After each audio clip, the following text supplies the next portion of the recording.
GSMC 2020. To grace the occasion, we have with us a very special guest from Saudi Arabia, Dr. Yasser Mahfooz. Welcome you, sir.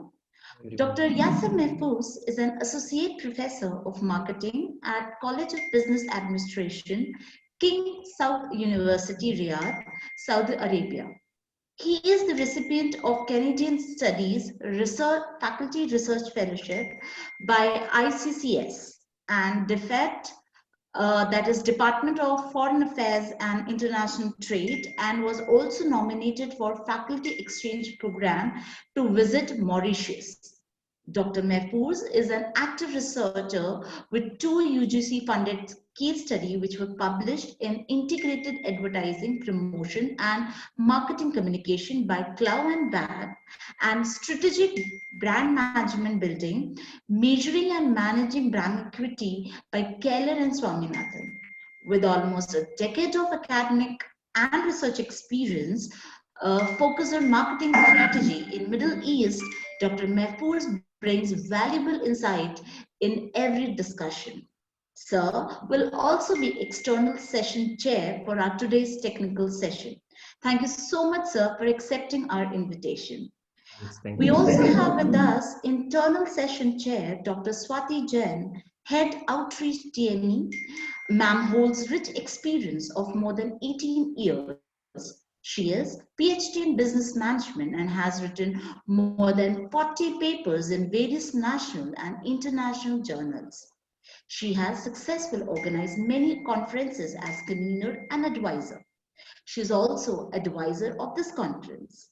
Thank you so much, ma'am, for joining us. We also have with us our director, Dr. Ravikant Swami, sir, head of the department, Dr. Purva Ranjan ma'am, head outreach, who is also our session chair, that is Dr. Swati.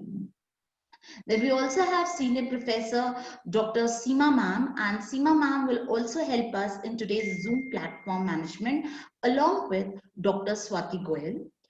We have Ms. Roli Vadva and Ms. Parul Grover, conveners of the conference, and along with our faculty members, paper presenters, and all our students. So I welcome each and everyone, and without any further ado, I would request Dr. Mahfooz to please proceed with his masterclass and address the audience.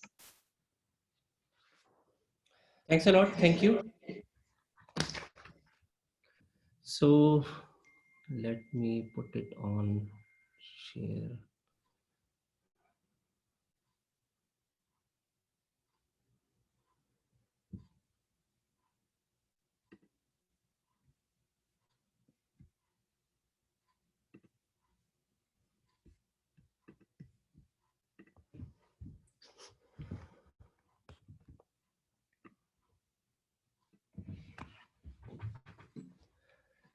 So hi everyone, I am Dr. Yasser Mahfooz, already introduced just now, so you already know a bit about me. I'm from Saudi Arabia, so I'll be talking a bit about some examples from here. And this university is, just to inform you, just to tell you that this is the oldest university over here. It's located in the capital city of Riyadh. Riyadh, a very nice city, very vibrant, and one of the largest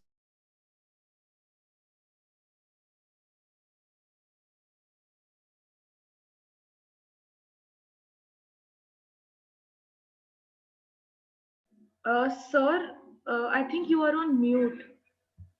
no Yes. issues. Fine. So is it audible now, Parul?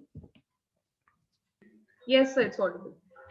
Fine. So the topic for today's discussion is strategies to successfully manage and grow a remote marketing team. For this presentation, I have divided the content into 3 broad areas. So I'll talk about remote teams, that is remote work. I'll talk a bit about marketing, and then I'll highlight how remote work can support the function of marketing. So moving ahead, these are 6 questions I'll try to answer in order to develop a better understanding of whether marketing is suitable for remote work or vice versa. So we start with what is remote work? Is it an option or necessity? What marketing is, and then the other questions will follow. There has been a challenge for me for while preparing presentation for this session.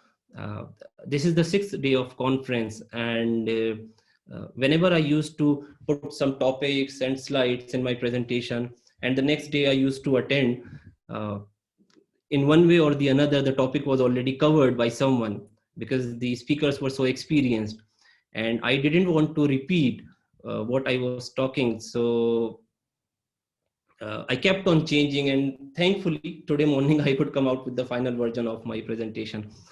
So moving on, let's have the first one. Remote work, is it an option or necessity? Now, we have been hearing a lot about remote work, work from home, distance work, and so on. And this thing especially happened because of the pandemic, and most of the countries, they went into a lockdown. But it's not that this has happened, like the remote work thing has happened for the first time. It was approximately 40 years ago in a book by Toffler, The Third Wave. He mentioned about this concept. So his words were somewhat like the future of work will be like it's going to take place everywhere and anytime. So we see Toppler, a futurist, was able to predict what possibilities exist as long as work is concerned, or from where the work will be done. So in the last 40 years, there have been companies, there have been like businesses or industries which have adapted the concept of remote work. Some in a big way, some in a small way, like IT sector. So many of the tasks in IT sector, they can be done remotely. In education, most of us belong to this sector over here. In education, many of the programs are online, others are like on campus. So a faculty, a teacher, while sitting at home or in college, might take a class somewhere, like students are spread out across the globe, and still the classes could be taken. So this was a big possibility which happened as a result of remote work. So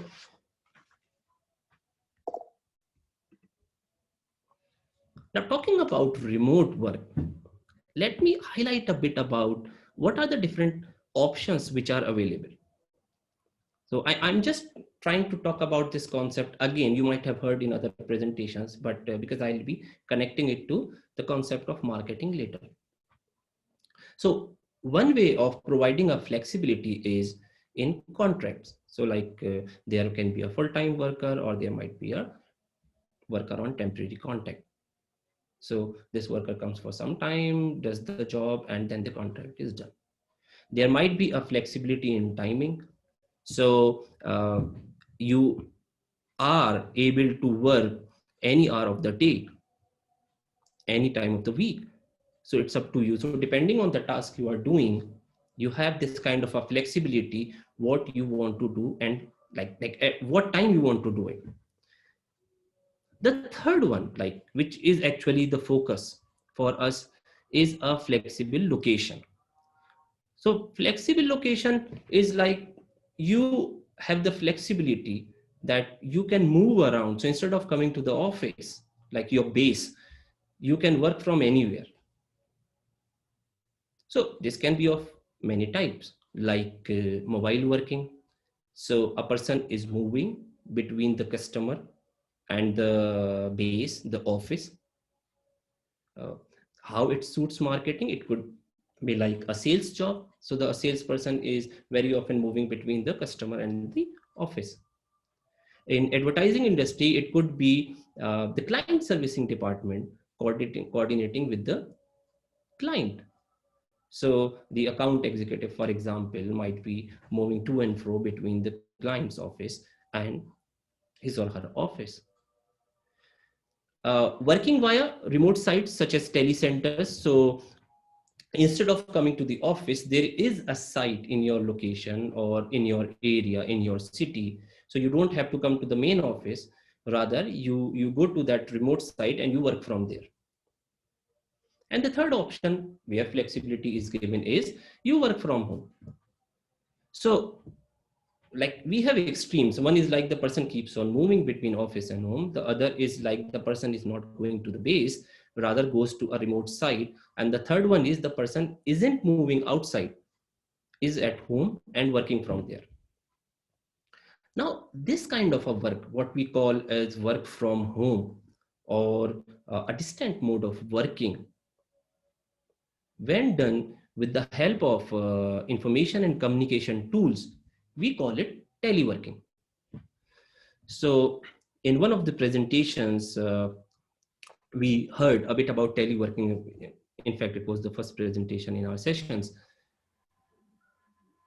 So what teleworking is, you are working remotely, but what you are doing, you are taking the help of ICT tools, like information and communication tools.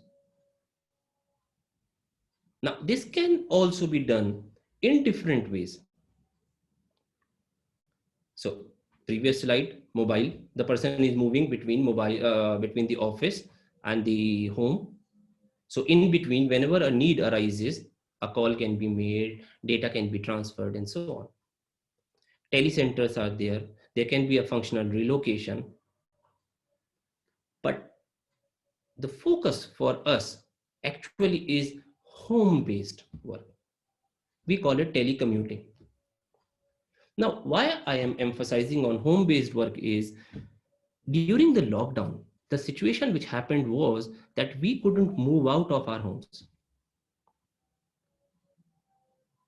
So mobile telework wasn't at all possible. There was a curfew situation. Telecenters was also not possible because you cannot move. Functional relocation is also not possible because there is a movement needed. But home-based work was suited for the situation.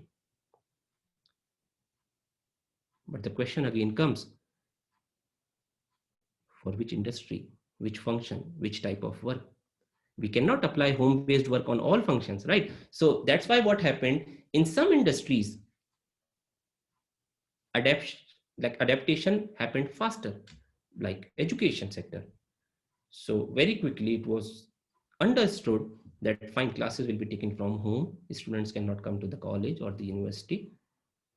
And it will be done through tools like LMS. So different universities have their own LMS, or Zoom, Microsoft Teams, or so on.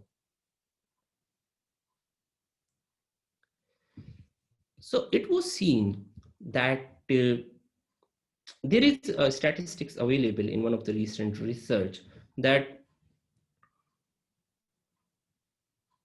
till the time of pandemic, so if we assume like a period around mid-March, when the realization happened that there is an issue and we need to take an action and we might go into a lockdown. So some countries went early, some were slightly delayed, but they went into a lockdown. So things were closed. So before that, approximately 20% of the employees were occasionally working outside, like outside their employer's premises, that is outside their offices. So either they were in mobile form or they were working from home. But it was found that this home-based telework was a very small percentage, approximately 5%. So you can see on the screen also, like around 5.5% of home-based telework was happening before the pandemic came. And see 2020, it's approximately 60%. So 60% from 5%, like within a span of 2 years, all of a sudden there was a jump to almost 60%. Now, how did this happen? Was it by choice? No, there was no choice. The pandemic acted as a catalyst and pushed every one of us to shift to this format. So talking about this question, whether remote work was an option, it wasn't an option for us. Like, we have options, we have a choice, but it was the only option available at that time. So wherever it was possible, it was done. So one thing for sure, remote work had to be done. Let me answer the second question. So marketing, almost everyone knows about. So we have studied about it. We practice, many of us practice. So whether academicians or professionals, but they have an experience in marketing.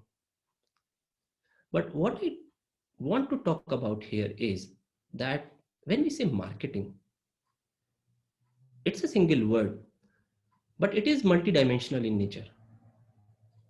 So there are many definitions of marketing available, and one of the definition is that in the process of marketing, you identify the need and satisfy the need through an offering which is of value for the target customer.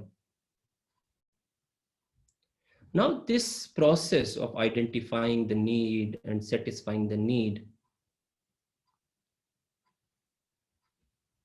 is a long process. So it's not just that we say we will do marketing and it will be done. A lot of activities will be involved in this process. So it might be research for consumer behavior. As a result of research, you get data. Then you have to filter data to get meaningful information. You might have to develop strategies related to who will be your target market, how you will position your offering. Then you have product strategies, pricing, promotion, placement, the 4 Ps, 7 Ps, 4 Cs. So many concepts we have. But all of these, they highlight one thing, that marketing is made up of many components. So going back to the topic, the applicability of remote work for marketing, what form of marketing you are talking about? What in marketing we should highlight? Remote work for which function of marketing?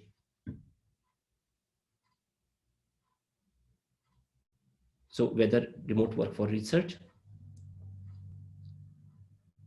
analysis of data, or developing strategies, that has to be thought about.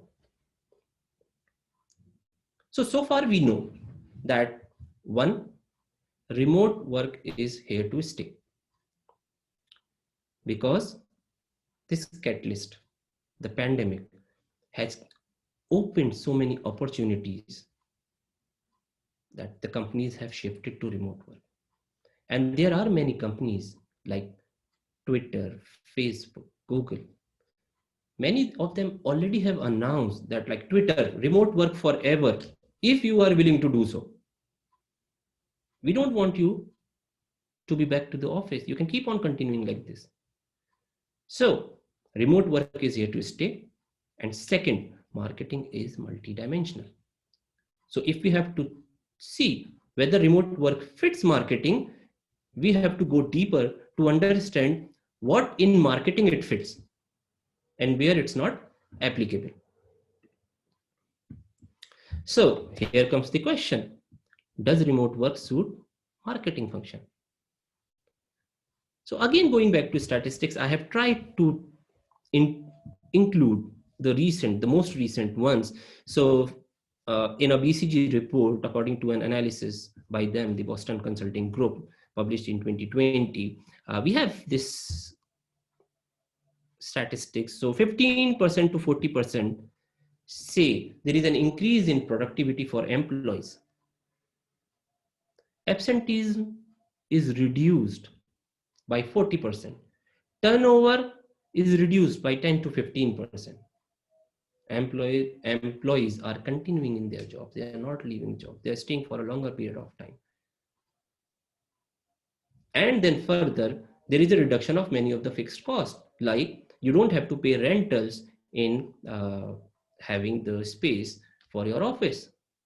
So there is a cost reduction with respect to real estate and the resources you will be using, electricity, office supplies, and so on. Now, a lot of research already exists, like I'm talking about the pre-pandemic era, about like how remote work is beneficial. In the last few months, there is a substantial volume of research focusing on what's happening in remote work now. And many of the current research they have tried to validate the past research. So there is a high efficiency in work.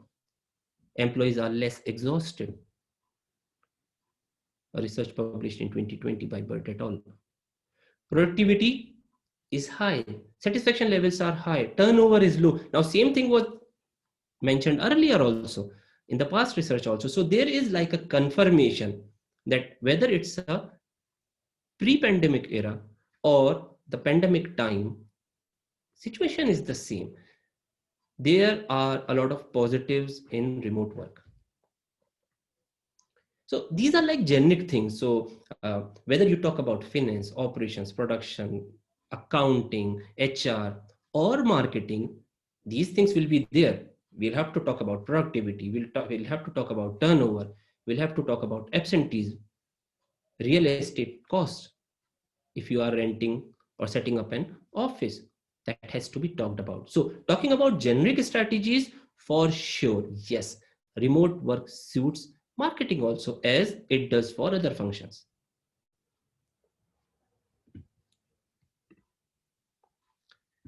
But the question is, if you create a format of remote work and you apply on everyone, like same format is applied on all the functions, is it suitable? Can one size fit all? Can one format of remote work fit all the functions? Let's try to find the answer. So according to a research, statistics, we have it over here. When a comparison was done between pre-COVID and like the current situation. So for individual tasks, those employees who are doing work where individual tasks are involved, like they are not dependent on anyone, it was found that when there was a transition to remote work,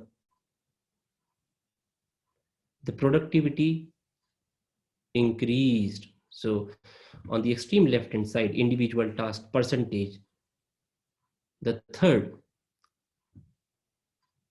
you see is 76%. Individual tasks like in advertising industry, creatives, copywriter. Now, if I'm into copywriting or I have to create content, if I am good, I can do it on my own also.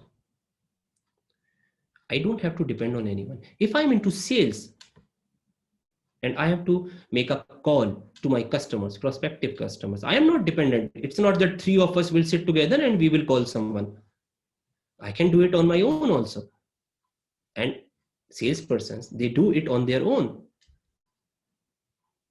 So these kind of jobs, the productivity increased when it was remote. So fine, I can do it from my home. Why should I come to the office, sit there and think of ideas?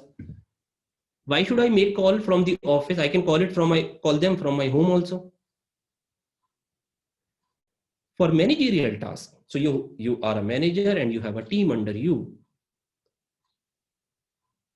there was an increase. So when they stayed on site, 64%, stayed remote, 66%. And when there was a transition, 60%, positive side. So it can work. I am your manager. You are my team member. You have to report to me. Top-down approach. I will pass on the instructions. We don't have to always sit together. We can do it in a meeting also. But for collaborative tasks, there was a reduction in efficiency which was observed. The extreme right, you see, when there was a transition to remote work, it became 44. And research has also supported this. Like there is a research I have cited from 2013. There is a reduced teamwork and collaboration among workers. Justifiable. You are working in a team and you and your team members are working remotely and you only communicate online or on phone. You cannot meet each other. You cannot see each other.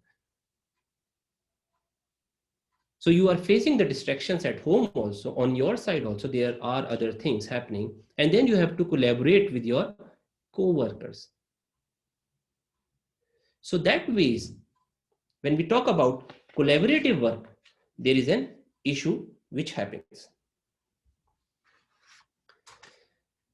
In academics, collaboration for research. So if you are with someone, your colleague in your department, in your college, you have an access to that person, that becomes easy. If at the level of strategy making, say in marketing department, research, all everything has been done. Now a meeting has to be organized. You have to think about a strategy for a coming period of time. And everyone is working remotely. It won't be so effective. There are so many topics to discuss, so many questions, so many clarifications are needed from each other. So individual work, remote work fits well. But collaborative work, it doesn't fit. So if we go into marketing functions, those functions where collaboration is needed, pricing strategy,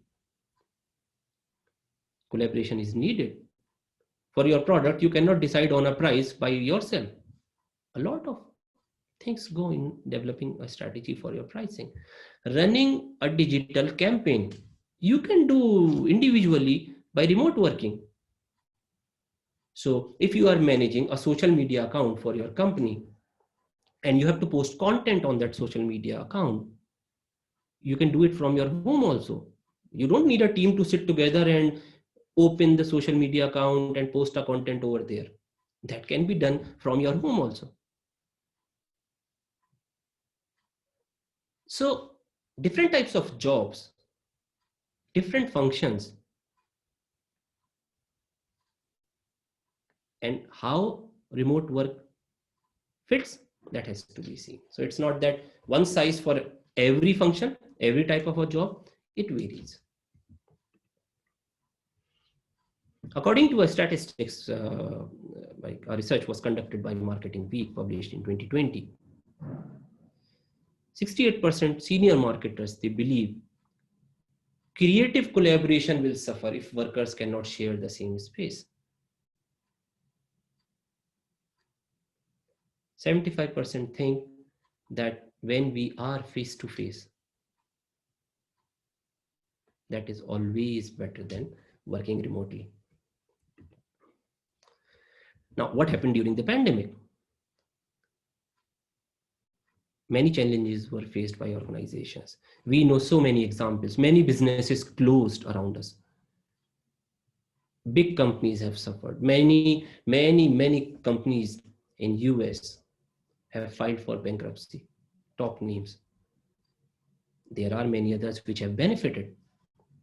So we have a very good example of Amazon, not only because it's into online retail, they have offline business also, but the way they adapted to the situation, that's very important. So 52%, the largest, we can say, of the entire list, they have told that shifting of strategies was a big issue. Now, strategy, what sense? It's very like, we can take it like this. You come out with a strategy, which is a long process. So talking about marketing strategy, you do a research. And based on your research, like, research is also a longer process, be it in the form of questionnaire, interviews, focus groups, observation, so primary data or secondary data. But whatever you get, you filter, you put things in place, you use different tools to analyze this data, and then you have to develop strategies. So depending on what type of marketing plan you have, ranging from few months to few years, it might go. So you have to come out with a sales promotion to increase your sales, and it's like about to start in the coming month. You don't plan a sales promotion like 1 year in advance. But if you are developing a new product to be launched in the market on a certain date or in a certain month, there is a lot of planning which goes into this. New mobile phones, new models of cars. We frequently see these launches. A lot of planning goes into this. So a company has been planning for this, and then comes the pandemic. Everything is affected. So that's why now this insight from NewsCred also highlights the same thing. 52% have indicated it as a challenge. Shifting of strategies. Those companies which were able to adapt quickly, they survived.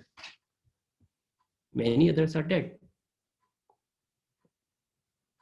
We have a very interesting example from Saudi Arabia. There are many food applications like we have Zomato, Swiggy in India. There is one which is Hunger Station.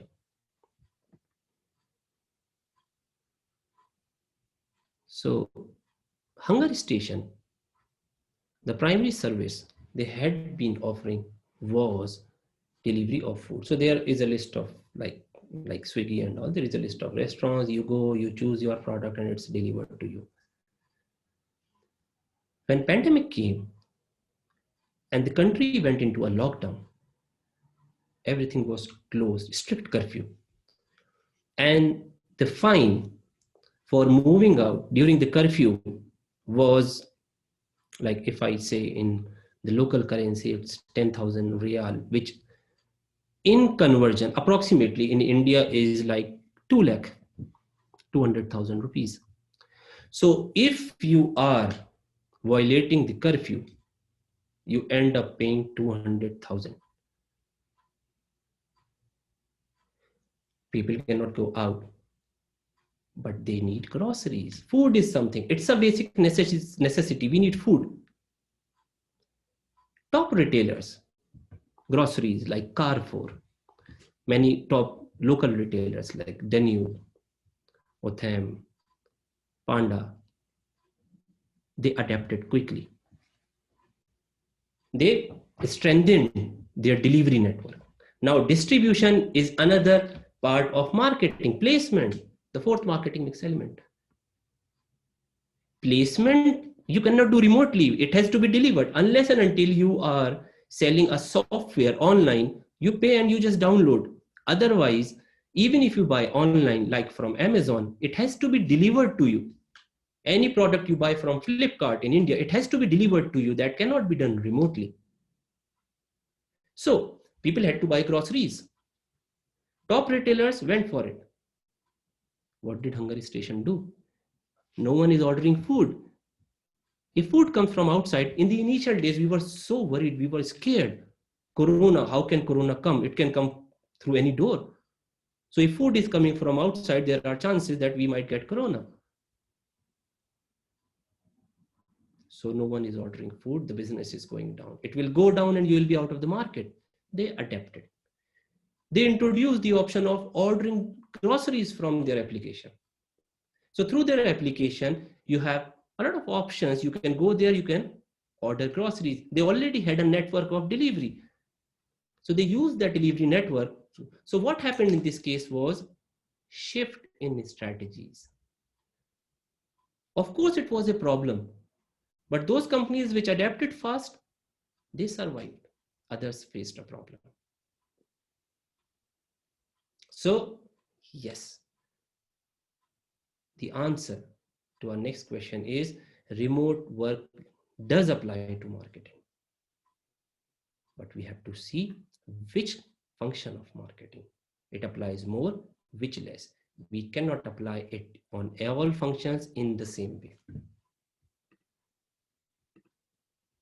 So what's the way forward? Remote work applies on marketing, but it does not apply to all functions. When lockdown happened, we were worried, we were scared. So fine, remote work is the option. But the good news right now is that we are getting positive information related to vaccines. Pfizer, 95% effective. Moderna, 95% effective. The share prices for companies which are into hospitality, airlines, all of a sudden, they went up because positivity happened. We also, when lockdown opened, like be it in India, Saudi Arabia, any other country, initially we were very scared. Now we have accepted the situation. We were working from home. Now we have started going to the office. Even if there are no classes happening, classes are still virtually, but we very often go to our offices, our college, universities.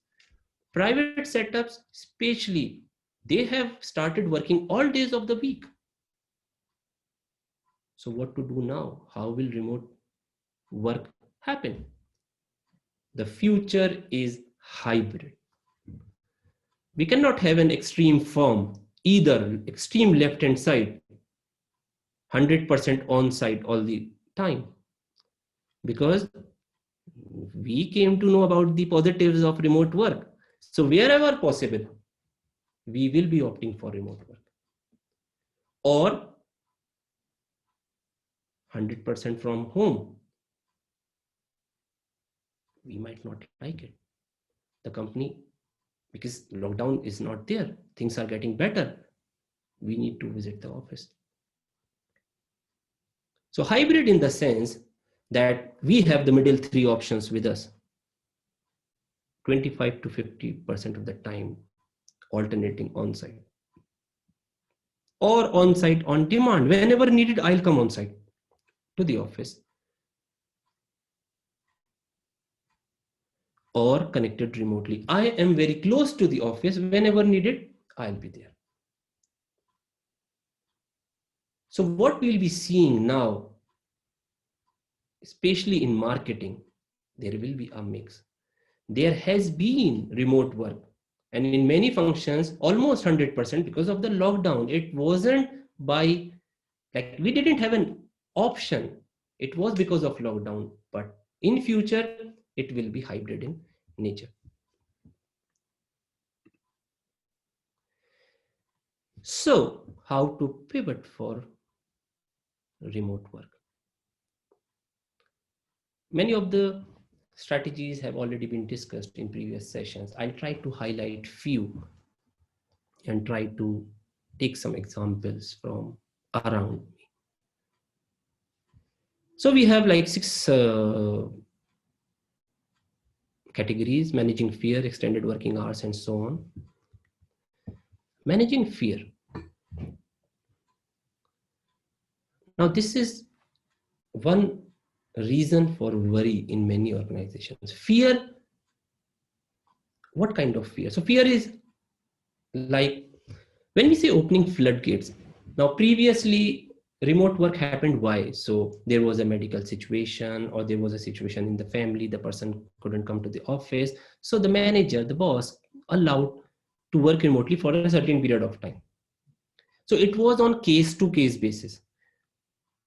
But there was a fear among the employers that if I become lenient in allowing remote work, I'm talking about pre-pandemic times. So if I allow them, or everyone will start asking for remote work. So they were very restrictive in this. Unless and until some severity in the situation, they were not allowing remote work. While working from home, the employers are also often worried. Is the person really working? How do I know? I cannot see the person. We only talk on meetings virtually. But what is the person doing? The work timings are 8 hours. Is that person on system for 8 hours every day? How do I know? There are also diminishing opportunities for promotion. Discussions with remote workers have brought out this point that if you are working remotely and there is a team which is working on site, whereas you are working remotely, that on site team is in direct contact with the boss, your manager. Whereas you are working remotely, you cannot talk. The boss doesn't know about you. So how seriously you are doing your work, that person doesn't know how to show it.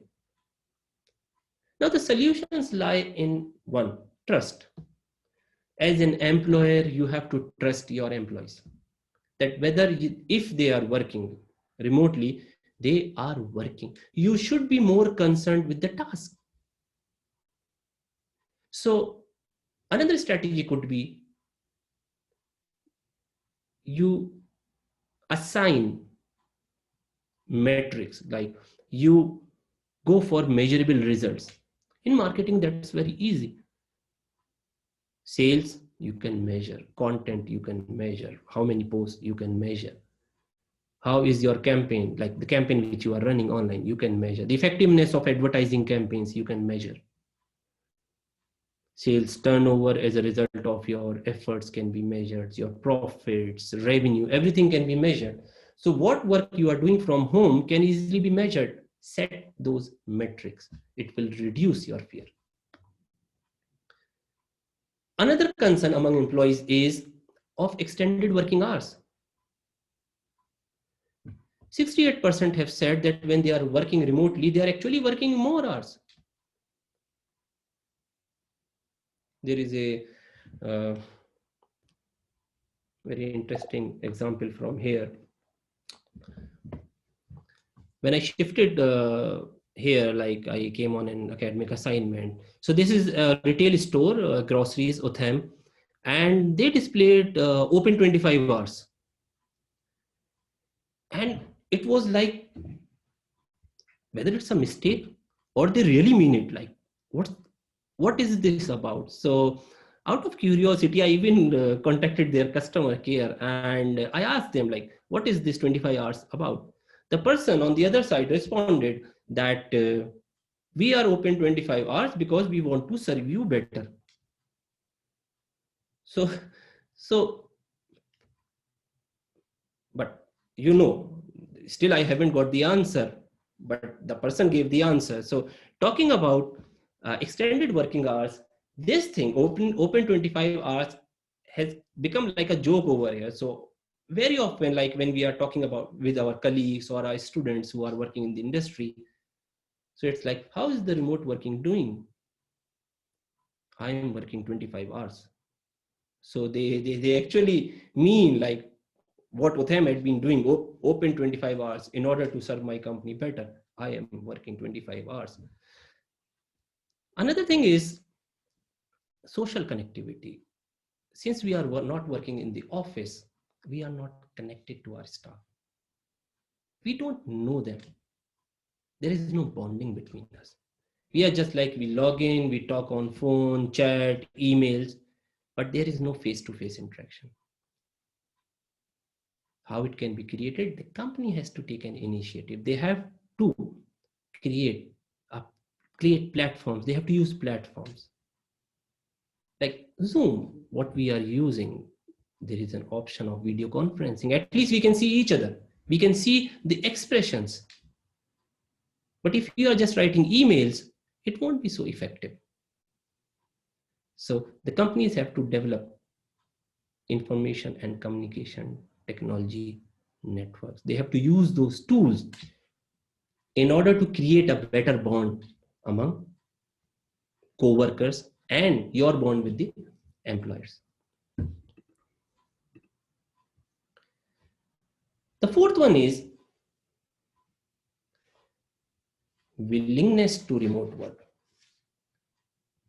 Now, willingness to remote work means If you are giving an option to your employees that they can work remotely, the question is whether they are willing to work remotely or not. Might be not everyone is interested to work remotely. You cannot push your decisions on your employees because people want to have a choice. There was an experiment done in a Chinese travel company, C-Trip, and they had two respondent groups. One was on whom the remote work was pushed. So come what may, you have to work remotely. And another one was which was given a choice. You want to work remotely, go, else you keep on working from the office. And the productivity of the workforce, which was not given a choice, that was lower, that was lesser than the other group. So remote work doesn't mean that everyone will be interested in remote work. We have our own personal experiences. I'm sure many of us might say that a mix, a hybrid, or office work is fine. I don't want to work from home. So it varies from person to person. Managing health has been discussed many times, very common thing. When people are working remotely, they are home. They have to balance between their work and their personal life. And there are conflicts. It becomes difficult, especially with people who have smaller homes, who have bigger families, or who are not comfortable with this. So companies have to take an initiative. Starbucks every year gives 20 free sessions to their employees for therapy services. They have added a mental health care plan for their employees. Microsoft in India has arranged experts to educate their staff on the well-being, like mental and psychological health well-being. So companies have to come forth. They have to take an initiative.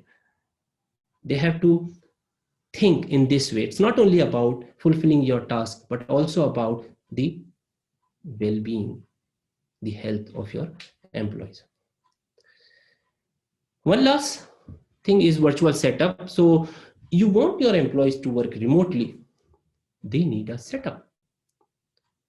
Now setup, I don't mean with respect to ICTs over here, but setup is like a place to work. Recently, I was reading an article and there was an example from a company in Canada.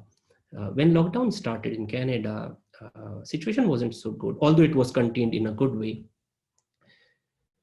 And the workers started like working remotely. So after some time, they did a survey and they asked their staff about their satisfaction level, how things are going, if they are facing any problem and so on. Many of them said that they don't have a setup at home. They don't have a good computer system, a good configuration at home.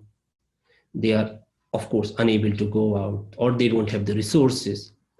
The company allowed them to visit the office, take whatever they think is suitable to set up a remote work environment. So people took their chairs, office chairs, people took their computer systems, their laptops. That's very normal, even their office chairs. So it's not that the company doesn't trust. Of course, the company trusts its employees.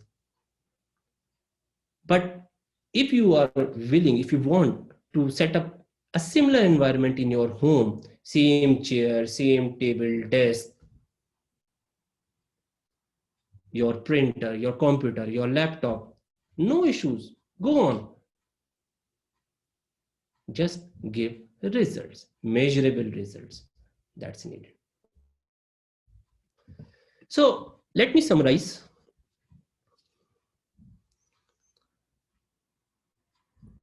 One thing, remote work is here to stay. Second, remote work suits marketing. Third, you have to customize remote work for different functions of marketing. You cannot have one format for everyone.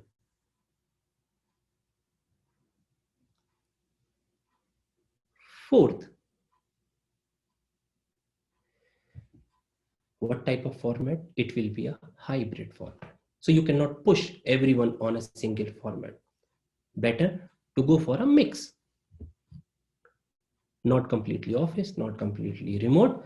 Depends on the situation, whatever function, what type of industry you are working in. Customize according to the needs. This is what marketing is about. Identifying the need and customizing. You customize. And when we talk about strategies also, be innovative. Two recent research I came across, very interesting. Pandemic increased creativity and innovation among employees. So if you are thinking about strategies, how to work remotely, let's say in marketing, be creative, be innovative. So it's not limited to like, okay, good setup, mental well-being, physical well-being, communication tools. That's already there. What else you can do? Think about it. I'm more active on Twitter, so I was browsing a bit and I came across many examples. People have posted about like how they are adapting to remote work. So be it for Zoom calls or Slack sessions, foodie Fridays, icebreaker sessions, fun Fridays, playing Scribble, and so on. Playing games, very interesting, and so on. One person even advised to order food for your employees from Swiggy. Swiggy responded. Now this is what marketing is about. So that's all, folks. Any question is welcome. Thank you so much, sir. I would request anybody from the participant if they have any query.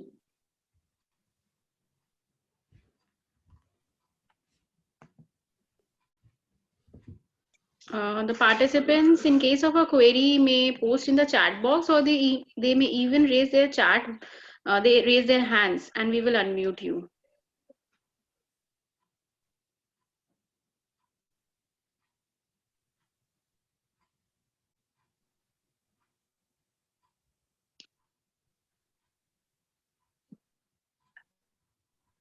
Okay.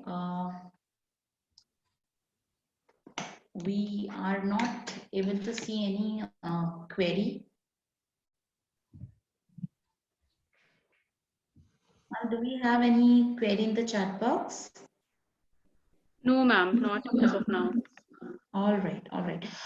Okay, thank you so much, sir. It was indeed a detailed, well explained session, and there are a lot of things that we are hearing this particular topic since number of days, but then the kind of insights that you have given us is given a new light to what we are discussing since last couple of days, especially the types of remote working, because right now I think less number of audience know that there are different types of remote working, and this is something which is existing long back. So perhaps I think there's a lot of new insights that you have put in. So thank you so much, sir, for preparing such a detailed and well educated, addressing presentation for all of us. Thank you so much, sir. I would request, sir, if you can stop sharing your screen, because now we are going to have the technical round and technical session, wherein we will be having the presentations from different participants. and you are the external session chair here, and you and Dr. Swati will be internal session chair. But before we start with the session, I would just want to also introduce Mr. Guy Aksam from Israel, who has also joined us, and he had joined way before. So thank you so much, sir, for joining us. We also have with us Bishreshwar Acharya from Nepal. Thank you so much, sir, once again for joining us. And I also want to correct one name from the Zoo management team. It's Dr. Shuchi Goel, who is taking care of Zoo management team. So now moving on forward with our technical session. Before that, just want to inform all the participants who will be presenting their paper. You'll be given only 15 minutes, and after 13 minutes we'll give you a small signal that you have to finish it off. So you have to complete your entire presentation within 15 minutes. And there the marking which is there will be on the basis of objectives and research design, conclusion and recommendation that you've given in your paper, the way you have handled the query, adherence to timeline, that is the 15 minutes. So your marking will also be on adherence to timeline, uniqueness and originality of idea, and presentation skills. So these are the criteria based on which our judges for the day will be judging you. Now let's start the session, but before that, Paranam, do you have anything to say? I've unmuted myself. Yes. I would request. Yasser, so Swati ma'am, I would request you to kindly just check once whether the sheet that you have is editable from your end or not. Yeah, it is. I will. Okay. I can type in the sheet. I guess it's Yes, sir. editable. Okay. So this is day 6, 26th November. Right. 6 participants, 6 presenters. Yes. Yes, and I can share, I can edit the sheet. Yeah. Okay. Thank you, sir. Thank you, ma'am. All right, thank you everyone. Now we think that we are good to go, and we'll start off with our first presentation, and which is by Ms. Shanu Jain. She'll be presenting her paper on a qualitative study on dynamics of consumer behavior in era of COVID-19. So ma'am, maybe have your presentation. Thank you so much, Pooja ma'am. I hope I'm audible. Yes, ma'am, you are. Yeah, a very good afternoon to the session chairs and the august audience. So I'm sharing my screen with you. I would also request the Zoom management team to make my co-author, Dr. Pooja Sharma, also as the co-host, as we would be sharing the contents of the presentation for presenting to all.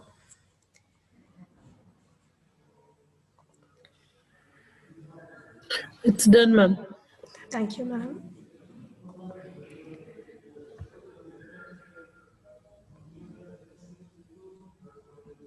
Okay, so the title of our paper is Remote Working and its Impact on the Dynamics of Consumer Behavior in the Era of COVID-19, a Qualitative Study.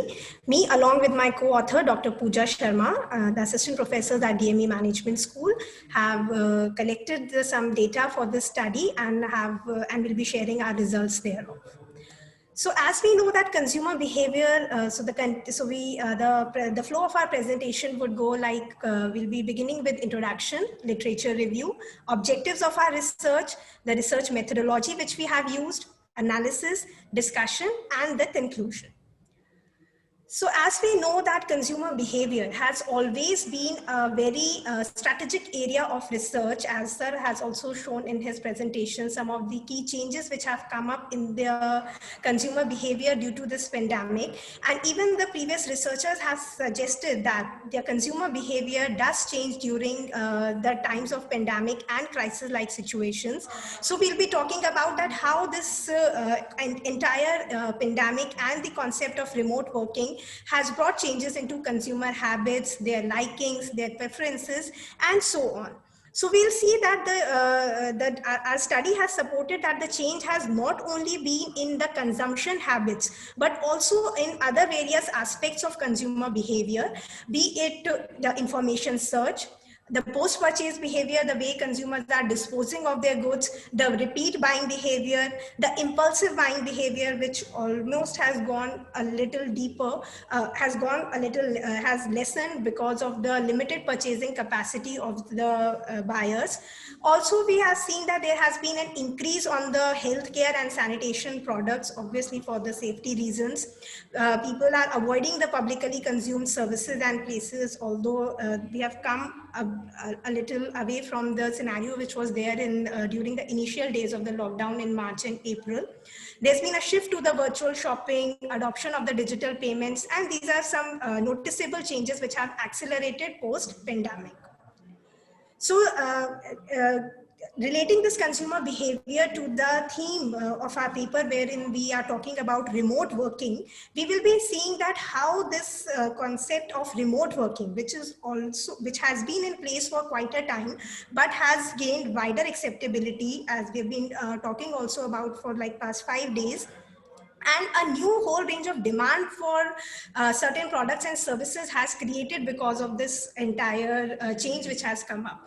So there's a demand for new kind of office furnitures, workstations at home, increase in online streaming, people spending hours at their places, grocery demand. We saw it in Sir's presentation also, that how the demand for online grocery shopping has increased. So through this study, we are examining these changes which are exhibited by the consumers using a qualitative approach. So we have used our software for studying the various industry and newspaper reports, and the tools which we have used are word cloud association, word association analysis, and sentiment analysis. So this is a glimpse of some previous studies which we have used. So some of the recent studies from 2020 have investigated the impact of COVID-19 behavior, COVID-19 on the consumer behavior, and the results are very much showing that there has been an increase in innovation and creativity. There's definitely a change, but how long this change is going to be there in the system, and will the consumers be resorting to their previous practices, or this will become the new normal and will go for a long, that is yet to be seen. So these are some previous studies which we have incorporated in our paper. So ultimately, the objective with which we started this paper was to look into the various aspects, that what are the major crucial areas which have crept in because of the light of the COVID-19 pandemic and remote working combined therewith. And we endeavor to look into some most noticeable changes using the tools which I've just mentioned, that is word frequency, word association analysis, and sentiment analysis with the help of our software. So I would now request Pooja ma'am to take up the remaining part, wherein she will be explaining the methodology and the discussion part. Over to you, Pooja ma'am. Thank you, Shanu. So in research methodology, I just want to highlight that we have analyzed industry reports and news reports which have been published in the period of the pandemic. So we have used R software, and in the R software, there are various libraries which help you do the analysis. So we have used library TM or text mining, library PDF tools, and library QDAP to do the analysis which we intend to do. Next slide, please. So this is the process which we have followed for doing the analysis. We have downloaded all our reports in PDF format, and we created sort of a corpus wherein all the 58 files can be read at one time. After that, we have done some data cleaning in order to remove some spaces or any punctuation marks, so that it will enable our software to study the specific words and phrases which have been used.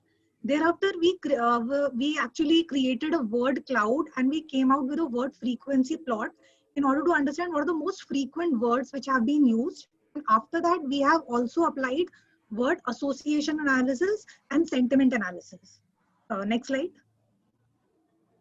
The 58 documents which I'm talking about are basically news reports as well as industry reports, such as reports from Deloitte, FICCI, and KPMG.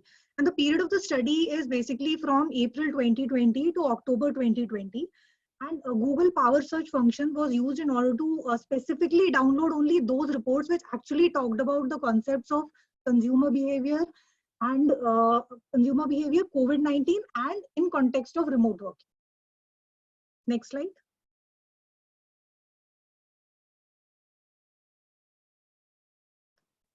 Shanu, can you move? Yeah. So this is the first set of data analysis which we did was generating a word cloud. So here you can see that basically word cloud helps us understand in what context all these files were talking about, what were the various themes. So these were some specific themes which we were able to identify. All these files basically talked about a lot of digital, online and technology related themes. And a lot of things have been said about health and various businesses entering into services.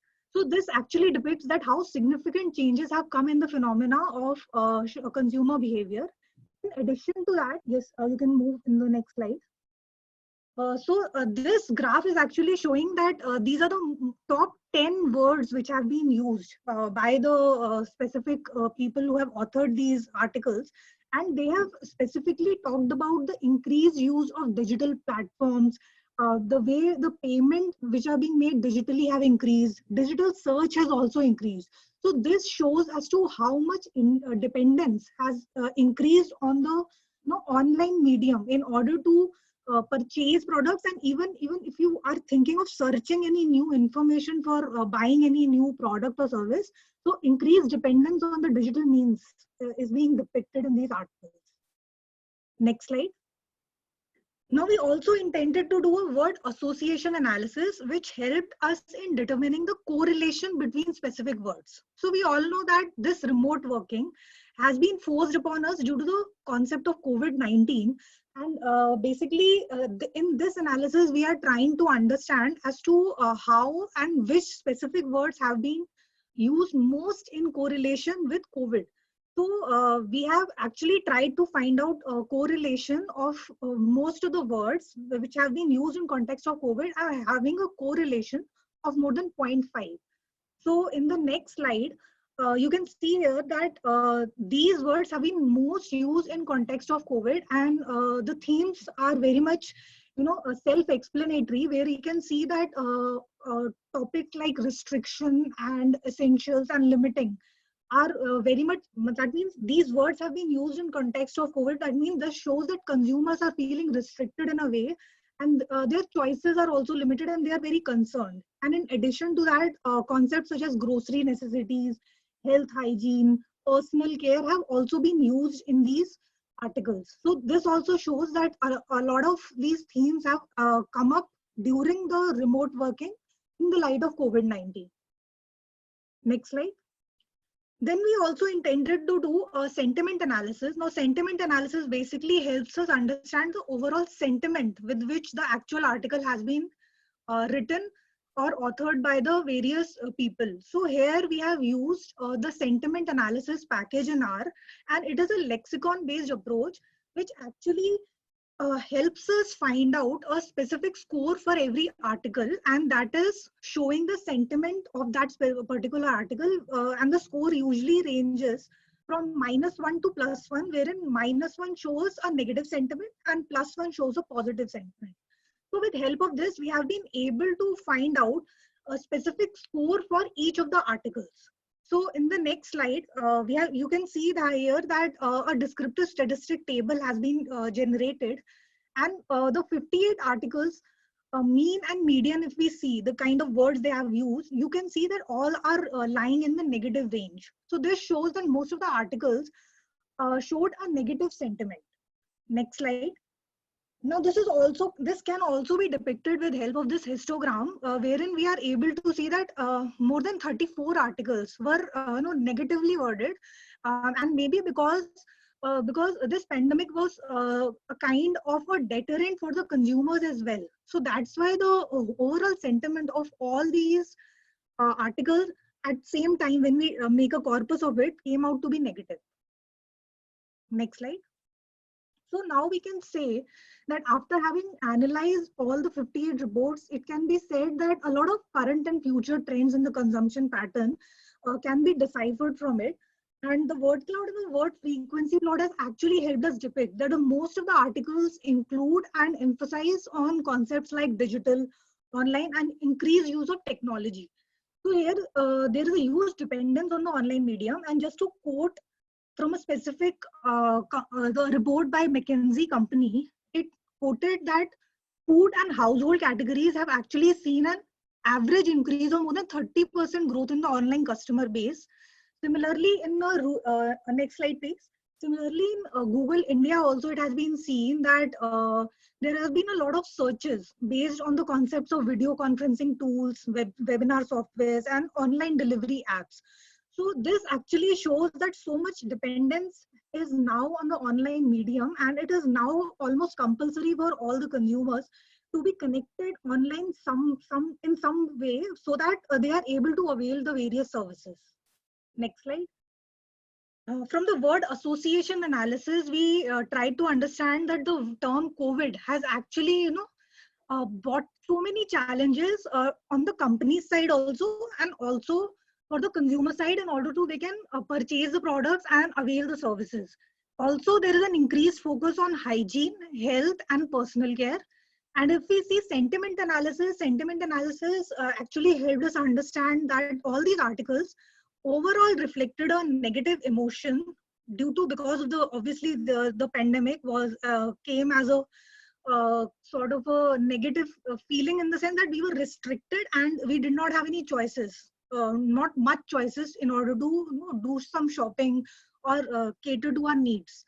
And also it had an adverse effect on the purchasing power of the consumers also. So we can say that both consumers and the companies were sort of forced to adopt remote working, and it is very much required that if any company has to start catering their products online or even services, there is a very much requirement of required infrastructure, connectivity, required bandwidth, and uninterrupted internet availability.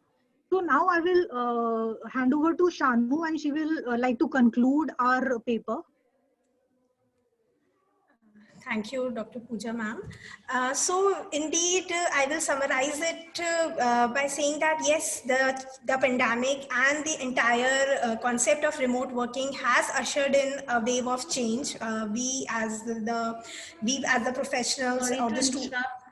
Ma'am, you are left with the last 2 minutes. Yes, just madam. Yes, ma'am. Thank you. I'm just concluding. So yes, this has ushered in a wave of change. The marketeers and policymakers have to adopt the changes. We have seen that there has been an entire change in all the 4 P's of the companies, whether it's the product, price, promotion, place, new ads, focusing on social distancing, display of the display of the advertisement saying that we are concerned for your safety by the companies like Dove, Apple, Burger King. So all of these there have been the changes in all 4 P's of the companies, addressing to the 4 C's which this pandemic has created, that is chaos, calamity, confusion, and complexity. So to summarize, yes, some of the limitations were there in our study. We could only analyze the content of the 58 reports due to the paucity of time. So further research, wherein we can have some empirical analysis from the first-hand consumers, where they are experiencing this change, and a larger database for the qualitative study, and combined with the primary survey, could enhance the better understanding for the consumers and to understand the dynamics which have ushered in because of the COVID-19 and remote working practices. So these are some references which we have used for our study. And thank you. And we are open for any questions. Thank you, sir. Thank you, ma'am. Thank you, ma'am. It was a great presentation. And in fact, the research tool used was absolutely new, and it was worth learning for me at least. So let's have the questions now from the panelists. So, sir, do you have a query from the scholars?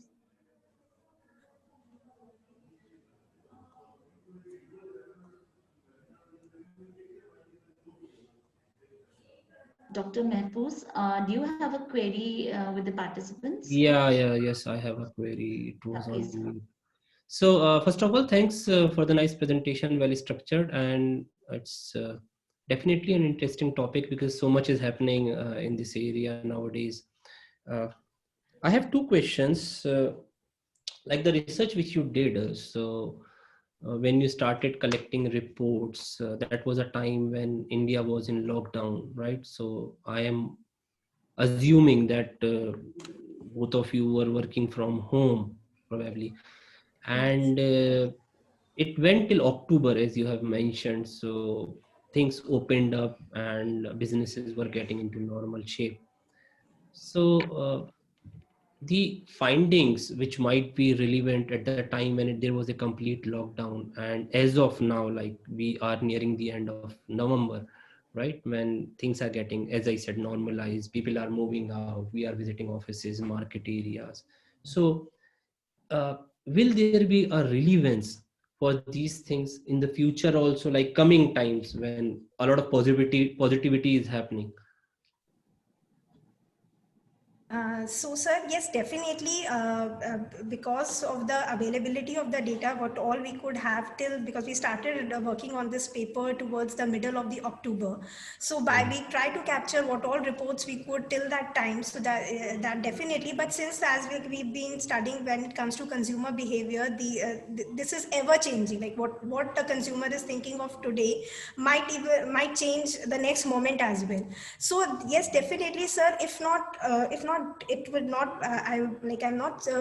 We are not of the view that it will definitely be explaining the entire angle of the consumer behavior. That obviously will be changing even till now, like today, when we are the situations which is today is very much different, as you said, which was there at the beginning of the lockdown. Now people have started moving out, the demand of the earlier products have started resuming, like we just had a festive season, so people moved out, they made the purchases. But this will be help in explaining the transition that has happened. So probably not the exact behavior, but the transition that has helped. So in explaining that transition, probably this study would be able to make the contribution. And obviously we'll be taking some reports of the current times and we combine it, and we make another corpus towards the end of this year or in the initial 21 years. So results might even be changing, like as you mentioned, and even ma'am was saying that the positive sentiments are also creeping in. So we might see a strengthened demand coming in, a new demand altogether for different kind of products and services, like office furniture, workstations. So it is instrumental in explaining the transition per se.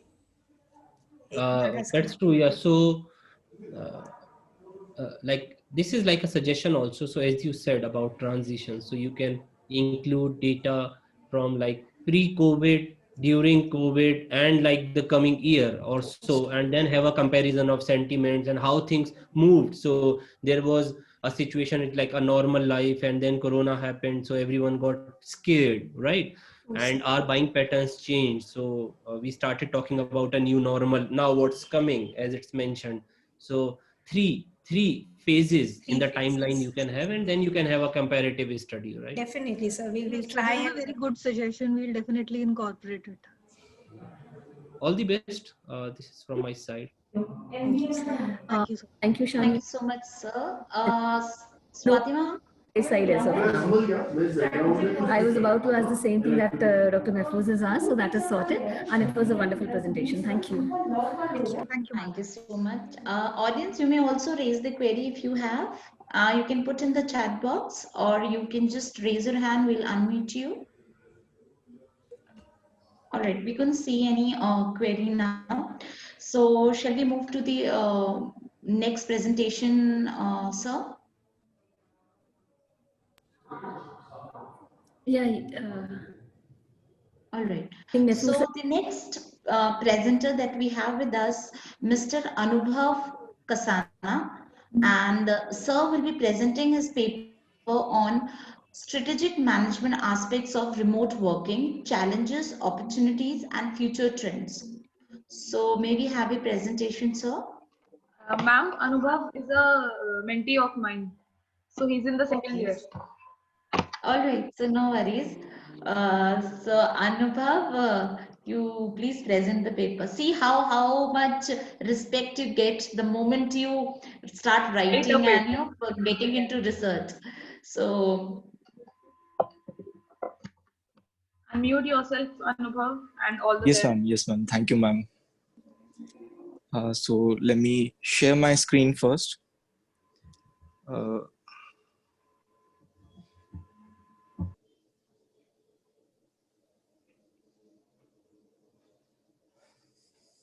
very good afternoon to all of you present here. My name is Anubhav Kasana, and today I am here to present my views on remote working. This is my table of contents: introduction, objective, research methodology, data analysis, recommendation, and conclusion. So first of all, the question arises that what actually remote working is. So let's start with an example.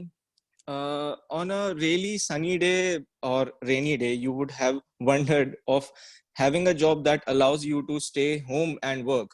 So this is what remote working is, when you don't need to be physically present on a specific workspace, but still be productive. Remote work, also known as telecommuting, telework, and working from home, is any work environment where employees do not need to work in the same workspace. So I would like to proceed to the next slide, that is objectives. So the main objective of this paper is to define how to work efficiently when working from home. The objective here has been divided into three parts. The first part tries to provide knowledge in focus and the strategies like time management, optimization, and of basic skills and work, plant work in order to obtain results. The second part, that is different aspects of remote working. We know everything has its pros and cons. So the pros would be flexible timings for the employee and low capex and opex cost for employer. Where capex is capital expenses, mostly includes money spent to buy or maintain its fixed asset. Example, rent of infrastructure. And where opex is operating expenses, includes money for research and development. Example, salary of employees. Cons here would be challenges being faced, that is connection and technological issues.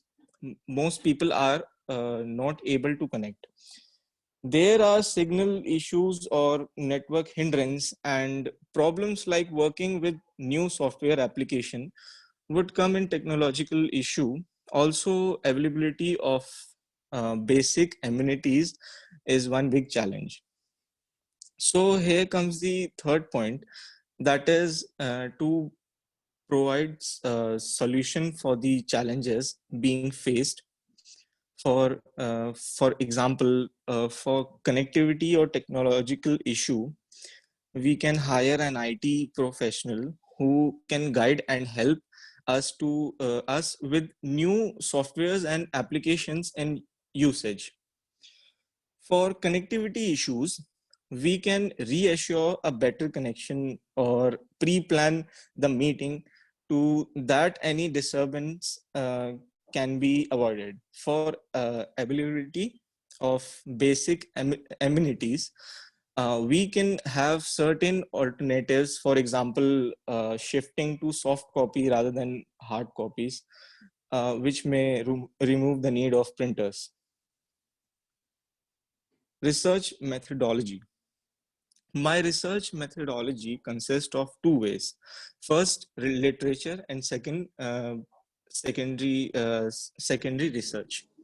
So first is literature, in which on the basis of writing of D. Nixon and S. Seidens in their paper Routledge, define on how to focus on the development of skills necessary for such environment and cope up with the stress it brings along.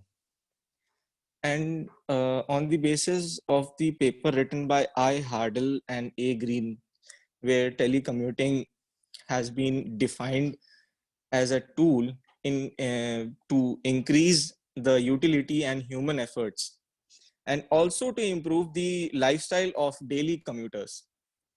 Their written papers are my base of data collection. So let's come to the second way, that is secondary research. It includes pre-existing data on platform like Google and Wikipedia, and different pre-existing surveys for numeric data collection. So this is the basics of my writing.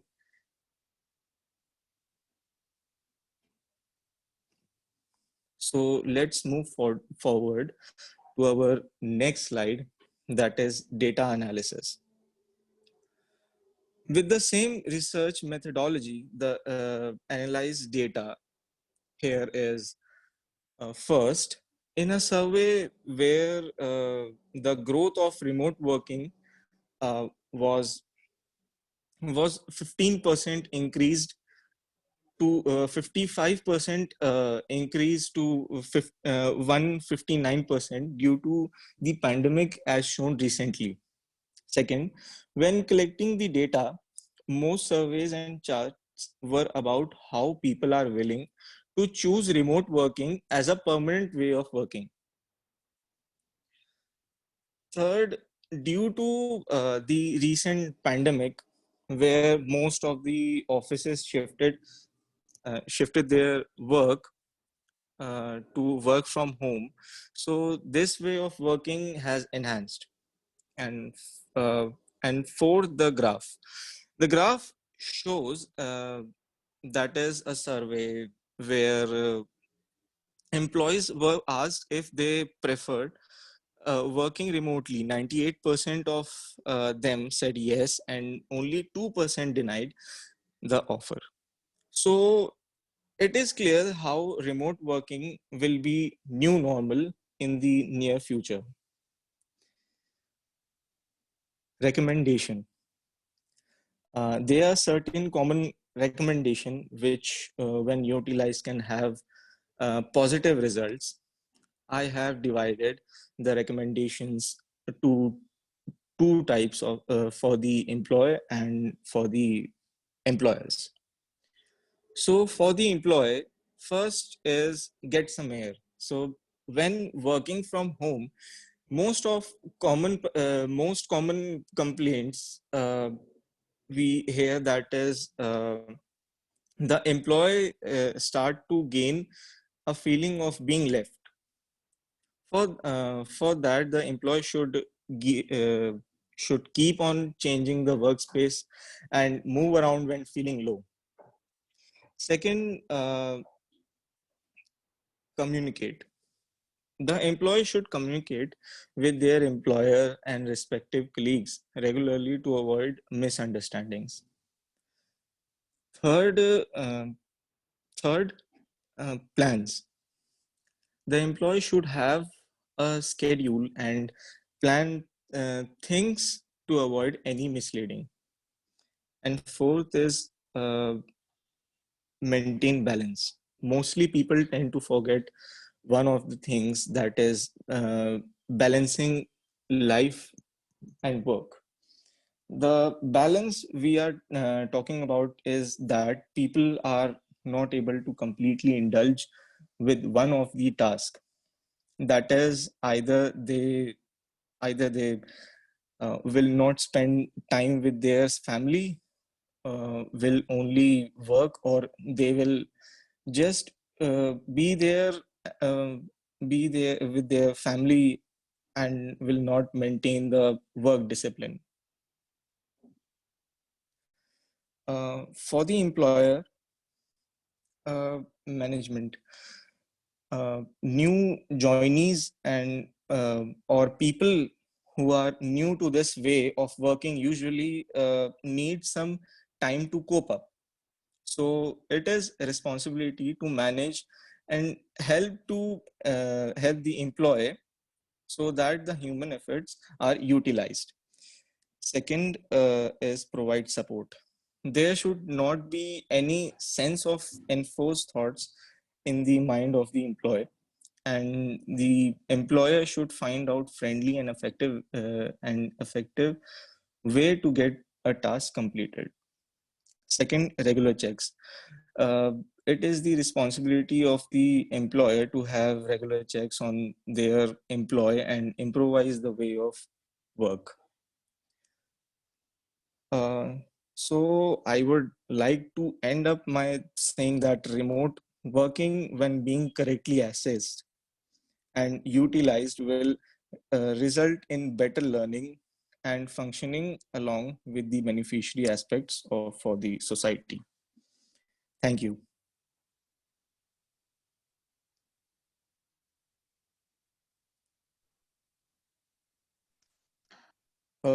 Okay, thank you so much.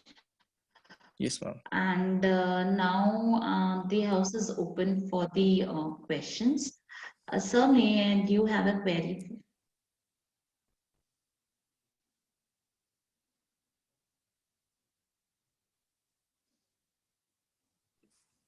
Yes. Yes, sir. Anubhav, thanks for your presentation. Yes, thank you. In the beginning, you said like if it's a sunny day or a rainy day and you have an option to work from home, Yes, what sir. would you opt for? So a sunny day, a rainy day, do you think a person will be working productively from home? So anyways, like if I would have been in your position, I would like rather prefer taking a break and spend time relaxing. Anubhav, I have a question. You talked about research methodology and you mentioned research, literature, and discussion. So, what was this discussion about? With whom you discussed? Sir, actually, I have discussed with my brother who is working remotely. Okay. So, if I say, like in research terms, what's your sample size? So, that's one. Actually, I have done very limited research, and as this is my first time, so I have limited study for that. Anubhav, I'm sorry to So, interrupt you. Before you yes. proceed with the answer, please stop sharing your screen and switch your video on. We would like to see you also while you are answering. Oh, yes, ma'am. And also the session is being recorded, so you would also like to see yourself after that. Please continue. I'm sorry for the interruption, sir. Please continue. No, it's fine. Thanks. Anubhav, for your first presentation, it was a very good effort, and somewhere we have to start. So, and it's a learning process for all of us. So even if it's the first 10th or the 100th, we are always learning, right? So Yes, no sir. one is Yes, sir, of perfect, course. and it's an ongoing process. And you cannot all of a sudden jump to a very technical topic and like. Yes, sir. Understand? So that's fine. So even a simple topic, like if you are able to put it in a good way, like so that your audience understands, your job is done. So that way is an introductory topic. You are trying to make us understand what it is, how it goes, and very simple way. That's very good. Excellent work done. But what I was asking is, like, I just wanted to know, because you didn't talk about this during your presentation. You mentioned discussion, but you yes, talked sir. about literature, you collected data, secondary data, Yes, but sir. that wasn't there. So that's why I was asking. So that's fine. That's fine. So whenever you want to extend your research with your mentor, and you have this possibility, like you can expand your sample size, you can have discussions like interviews with more, not only your brother is like you went to the other room and got the response, what effort you have put in, huh? so Yes, sir. Yes, sir. that way. Right, sir. Thanks Right, Anupam. sir. Thank you, sir. you, Anubhav. It was a good presentation, and as Sir said, this was the first effort. So probably in the next efforts, you can include some of the empirical data, which will Yes, ma'am. Which will highlight the point in a better way. Yes, ma'am. Right? Obviously, ma'am. All right. Thank you. Thank you, ma'am. So great. I hope the judges have recorded their marks. Now we'll move on to the next presenter. And now we have Dr. Shikha Sachdeva, and ma'am would be presenting her paper on evaluation of remote learning portals for competitive examination in India in COVID-19 using AHP approach. So ma'am, may we have your presentation?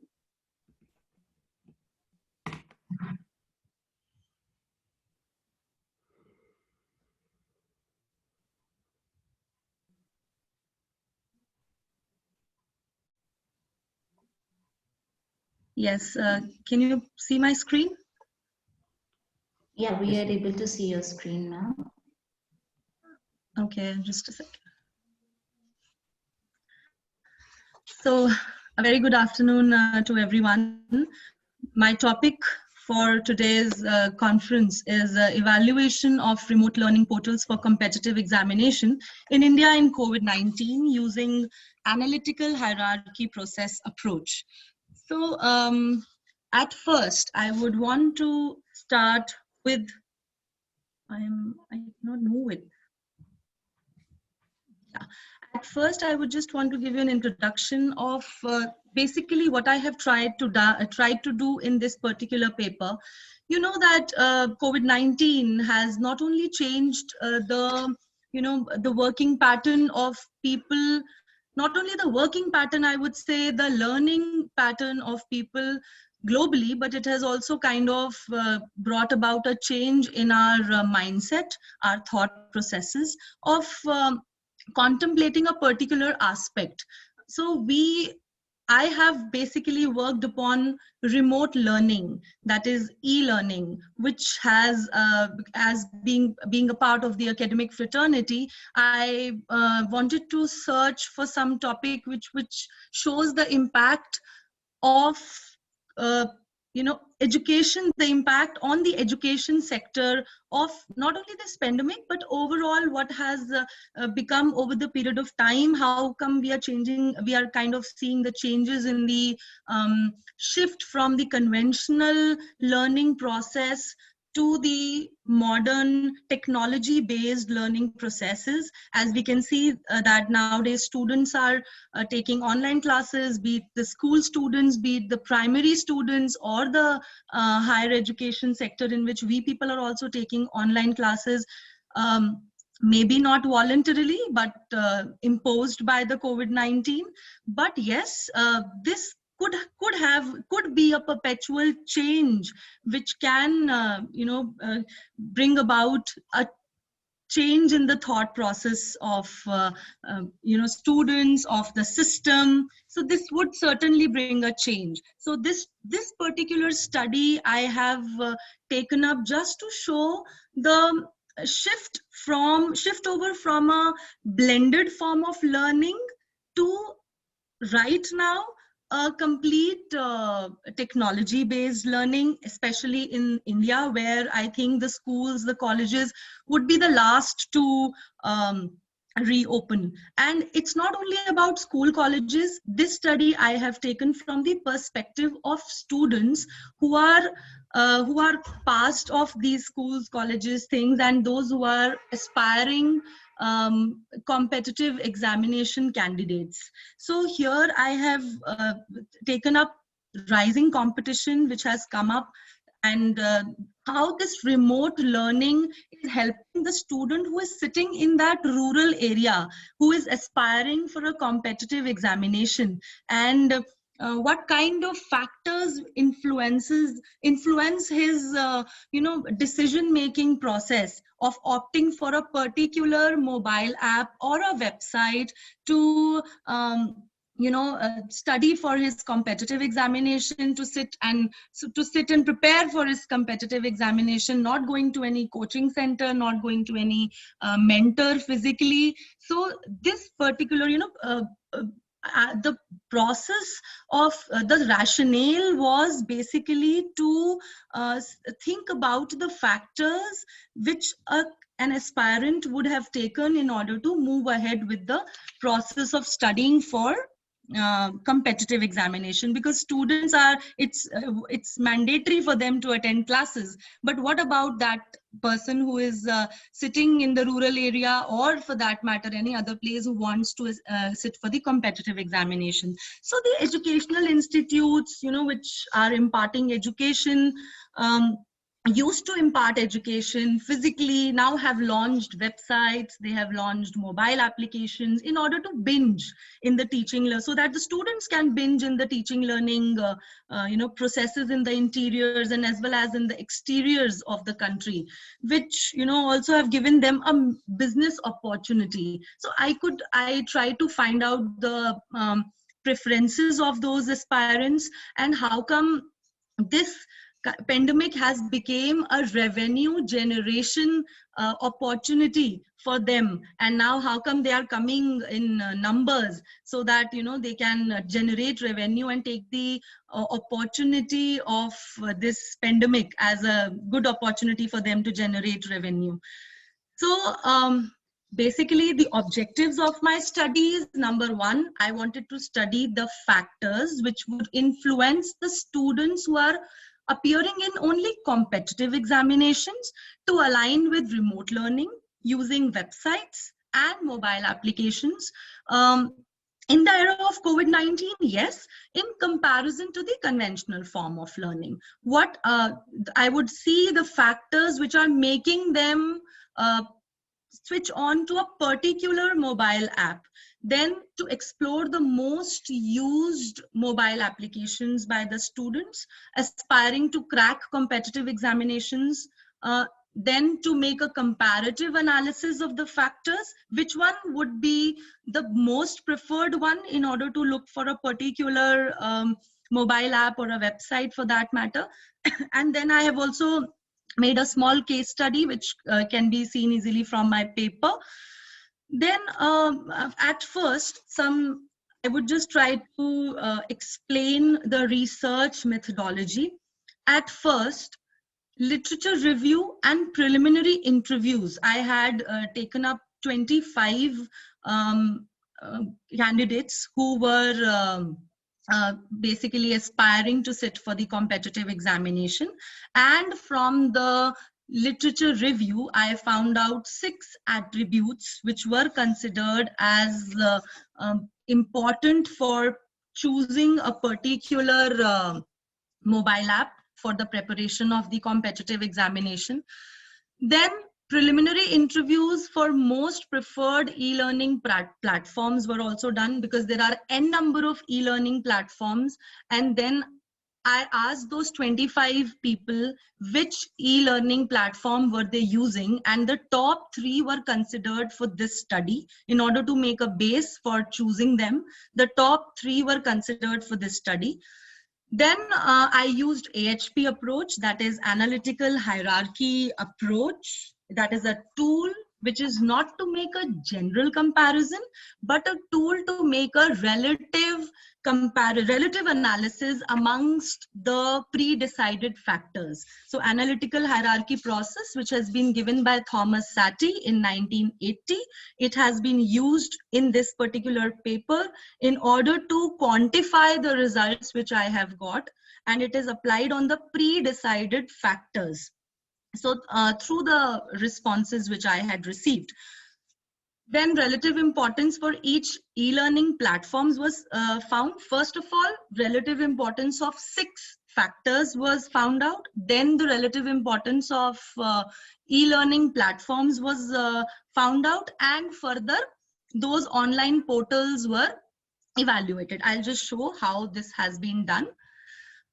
These are the assorted attributes on the basis of preliminary interviews and the literature which has been found out. Attribute 1 is the basic ease of use. Then we have, you know, how the importance of how easy the app is, how user-friendly the app is. Then the interactivity, it talks about the sophistication of web-based remote learning and the required involvement of the user and how interactive the app is in context of the for the user. Then we have affordability, cost effectiveness, which could be considered as one of the major reasons, but the results here were a little hayway. Maintenance of teaching quality, that was another attribute which was taken up. Then we have a provision of study material and the provision of mock tests for the aspirants who were wanting to sit for the competitive examination. So I would just reiterate that these have been taken from the literature review as well as the preliminary interviews of 25 people who are aspiring for the competitive examination and using the online portal. Then these are the three e-learning platforms which were taken up by me in this particular study. And this e-learning platforms included Learning Space, Insight on India, and Unacademy, which were in the top 3 preferences of those 25 people. And then, I just want to tell one thing, that these 25 people were only interviewed on the basis of they were interviewed for the factors as well as the learning platforms. Then the responses which I had taken, these responses were taken from 8 candidates. 8 candidates who had cleared civil services with the assistance of online portals only. Those who had cleared civil services with the assistance of online portal only, and the selection of those, it was completely convenience based, because having those people who have completely done it through online portal and not physical coaching, so this was completely on the basis of the convenience.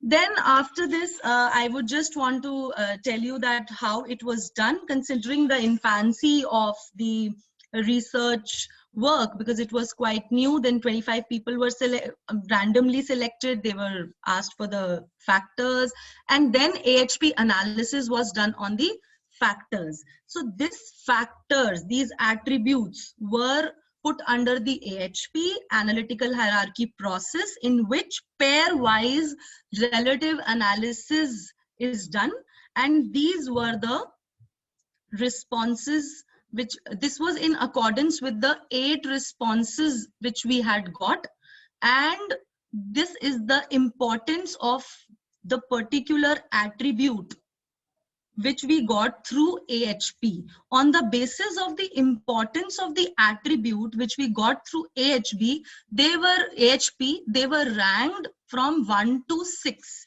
So when it comes to ranking, I found out in my study that the most preferred factor for considering mobile applications or e-learning for competitive examination aspirants was maintenance of teaching quality. The most preferred was the maintenance of teaching quality, and the least preferred was affordability, which was somewhere, I kind of found it as something which was not, I thought that cost effectiveness would be one of the things which people would certainly prefer, but the least important factor which came out from the responses of the people who had cleared the civil services only through online portal, using online portal, was maintenance of teaching quality as the first one. The second one was provision of getting mock tests. The third one being the provision of study material, providing the study material. The fourth one being the interactive mobile application or the website which they are using. Fifth one being the ease of use, and the last one being the affordability. This has been found out through SATI scale. I would just give you a glimpse of what had been done. The questionnaires were distributed amongst the students, and amongst the people who cleared and the examination, and then they were they were explained the Sati scale, as they were only 8 in number, and as you can say the sample size was a little less. Yes, the AHP technique says that the sample size could be anywhere between 6 to 15 also, because of the unavailability of the responses, or unavailability of experts for filling up the data. So basically AHP is for this purpose only, where we have to take specific set of responses. So those 8 people were given the questionnaires in which they had the Sati scale was followed. The Sati scale was explained to them, and they were asked to make the pairwise comparison using the Sati scale. So the importance of attribute, we have got it. And then we also did the this analysis for the online portals. The 3 online portals. Somebody saying something? Okay. Yes, ma'am. Your time. Your times is up. It's last 1 minute, which is left. Okay, I am just finishing it up.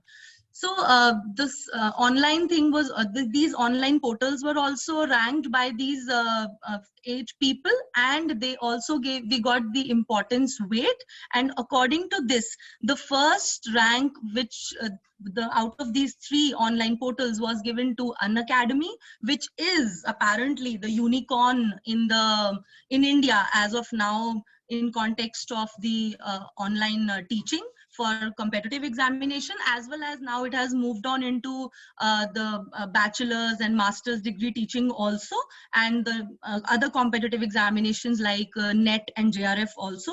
So basically my conclusions and recommendations: first of all, e-learning platforms, yes, popularly being used in preparation of competitive exams. Students compare and follow multiple websites. The maintenance of teaching quality will always be the first rank, being the physical form of learning or the e-learning.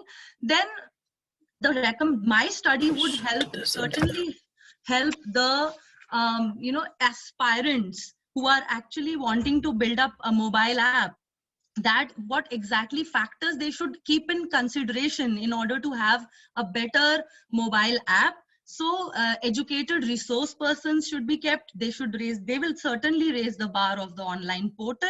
And as the students have become technologically advanced, the attribute, interactivity, and ease of use are ranked in the lowest orders. So other 4 factors are the most important ones, which should be taken into consideration. Thank you. Any questions? Thank you, ma'am. Thank you so much. So it was again another well elaborated presentation. So may we have the questions now? Sir? Thanks, Dr. Shikha, for Thank you, sir. Your interesting presentation. The topic is definitely very relevant to what we are experiencing nowadays. And everywhere, like be it India or outside, we have seen an emergence of platforms, such platforms like providing online education. They had been there, but definitely during this time, because we cannot move, and even during the times of lockdown, many of us thought of going online, doing something extra value addition to our profiles and so on. So that's a very good thing to happen to all of us. I have one question from you, for you. You said you have taken responses from 8 candidates who qualified civil services. Yes, sir. And who used who prepared only through online portals. Yes. So are these the 3 portals you mentioned you shortlisted, or any? Yes, I shortlisted these 3 portals in front of them also.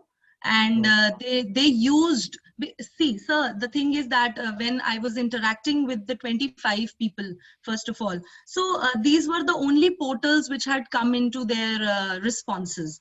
And when I spoke to these 8 people, my first aspect was that, have you ever, because these were online only, they had prepared only through online and they did not take any physical coaching. So they said that we have gone through all the forums which are available. You can ask us from anything. So basically they knew about all the forums existing in India.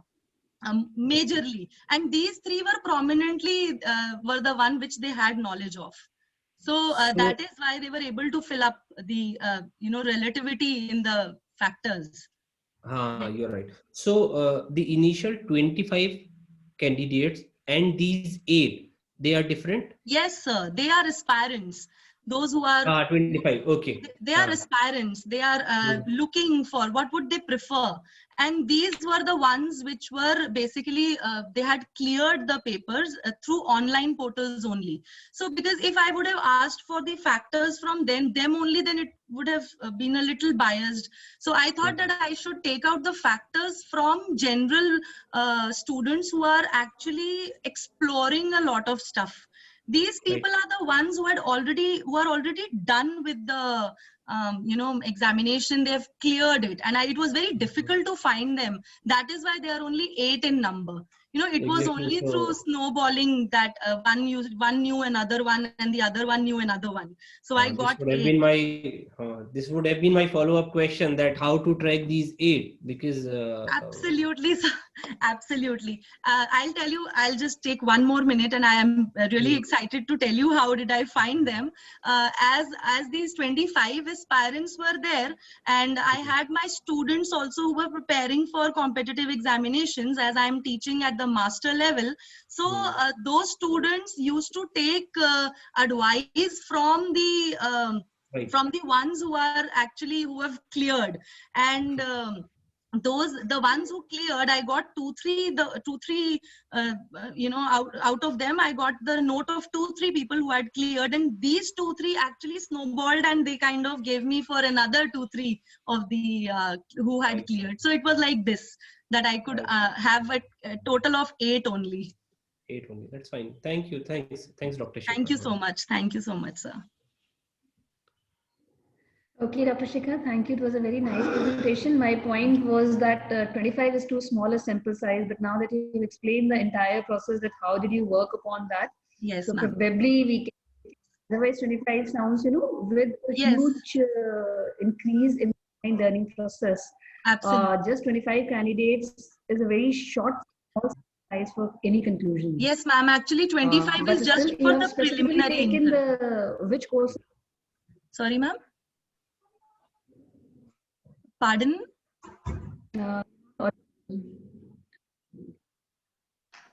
Ma'am, can you please repeat the question? I could not hear you. I guess there's some network issue with ma'am. Connectivity. Yes, ma'am. Is it from or,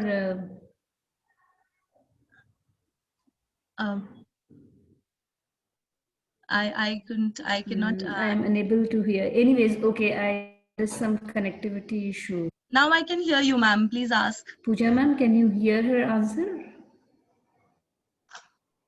We can hear you. Ma'am, we can hear right now, but yes, there was little. It's not from my side, Dr. Shikha.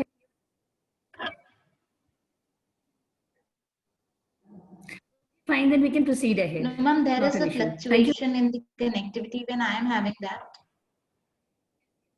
I'm not sure whether it is from my side or from the other side, so we can proceed with the next presentation. Thank you, Dr. Shikha. Thank you so much. Thanks a lot. All right. So moving on to the next, we have Shivani Dadwal, and she'll be presenting her paper on work from home and applicability of same on education sector, with special reference to private universities in Himachal Pradesh. So may we have your presentation, please? Ma'am, I'm able to see Shivani Thakur in the chat in this. Okay, I think she's the same.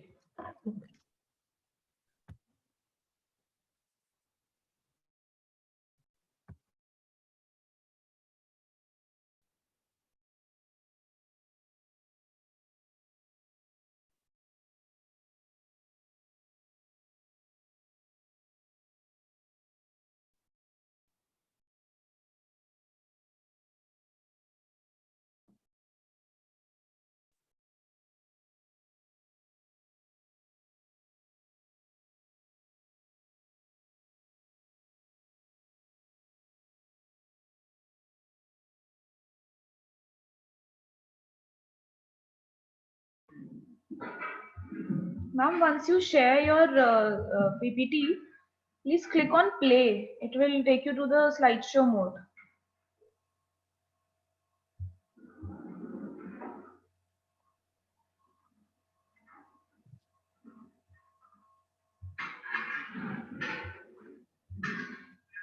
Good afternoon to one and all present here. Ma'am, I'm audible or not? Yes, ma'am, you're audible. Please click on play. Play over here. Ma'am, actually, I was using throw by phone because I'm not able at my here home. So I'm just only using my phone for presentation. Yes, please click on play. It will enable the slideshow mode. Click on play. Oh, okay. Oh, sure, ma'am. Yes. Sure, ma'am. Thank you a lot, ma'am, for giving me such opportunity to present my paper today only. So my topic name is work from home and applicability of the same on the education sector with the reference to private universities in Himachal Pradesh. I'm Shivani and I'm a research scholar in business management and from Indus International University, Una, Himachal Pradesh.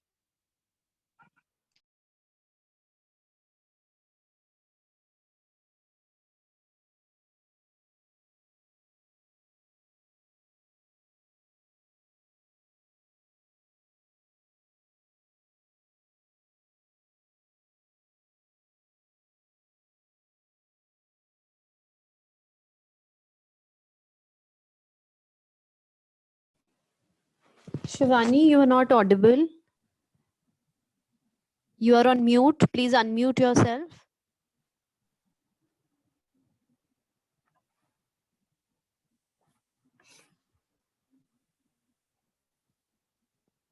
Ma'am, now I am audible or not? Yes, now we can hear you. Oh, okay, ma'am.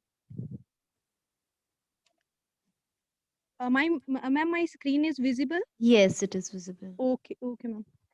Now I'm talking about the introduction part.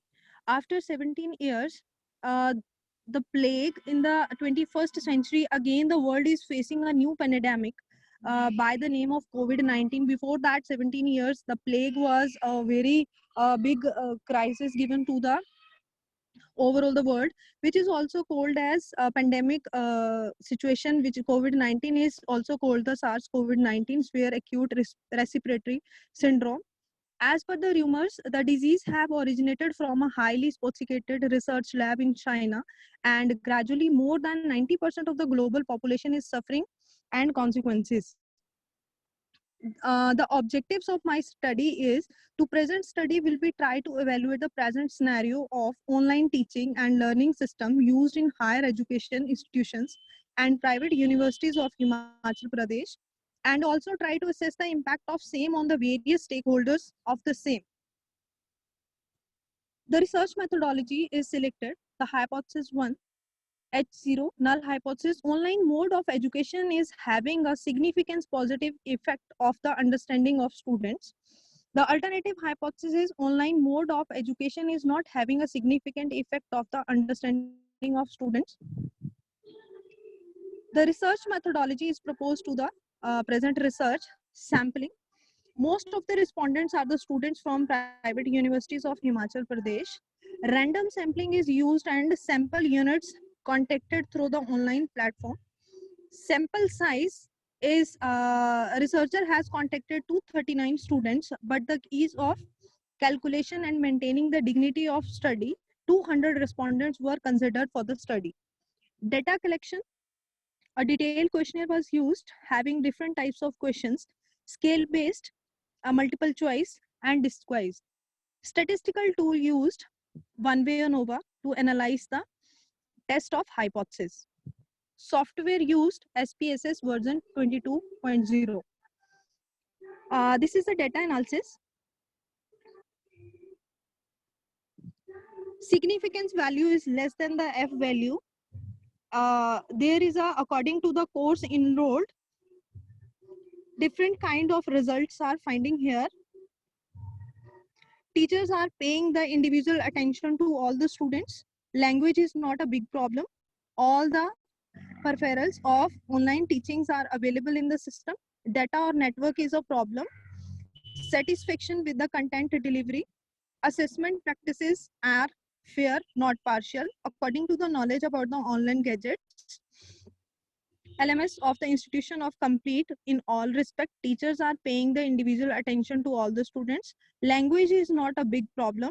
All the peripherals of online teachings are available in the system. Data or network is not a problem. According to the family members, complete in all respects. Teachers are paying individual attention to all the students. There is a different results according to the significance value is less than the F values. Results of hypothesis. On the basis of above analysis and interpretation, it can be said that the online teaching and learning system is having a positive effect on the urge of students to learn and to apply on the same in real life applications. Online mode of education is having a significant positive effect on the understanding of the students, is accepted and alternative hypothesis rejected. These are the recommendation on the basis of finding. More thrust should be given on the increasing the familiarity of LMS to make the students and teachers more comfortable with same. Self-learning should be promoted for the students by the time normal conditions prevail. Management may try to reduce the pressure on the teachers as well as students.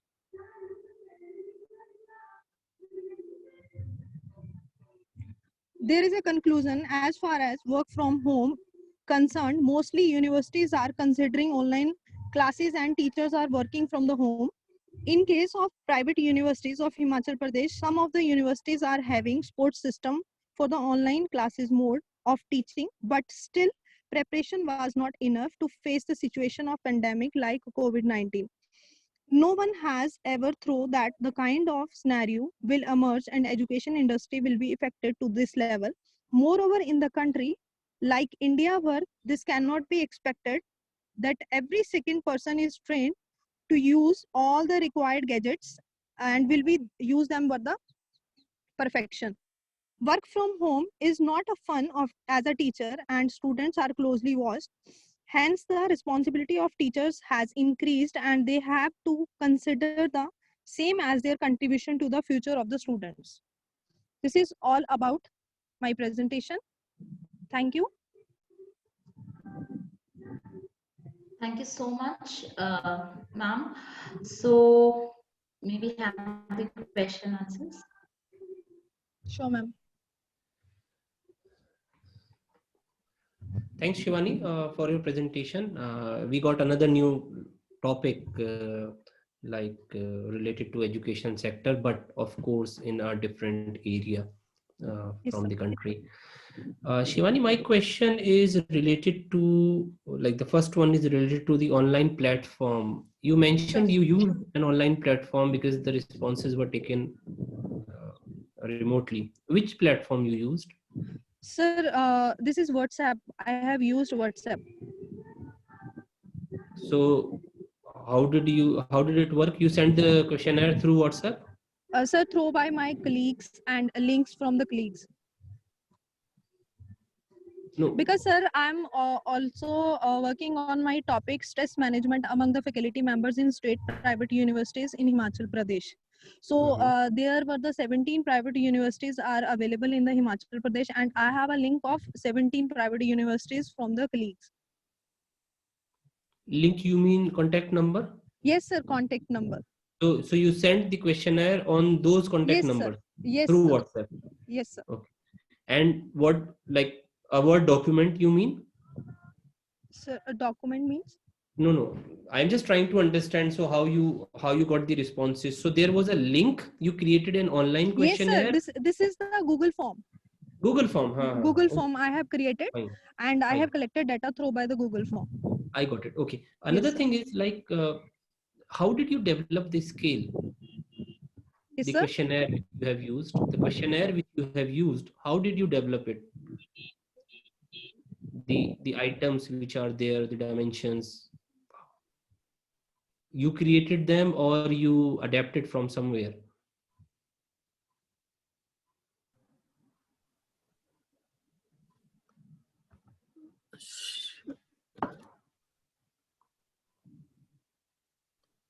I think Are you we there lost. now?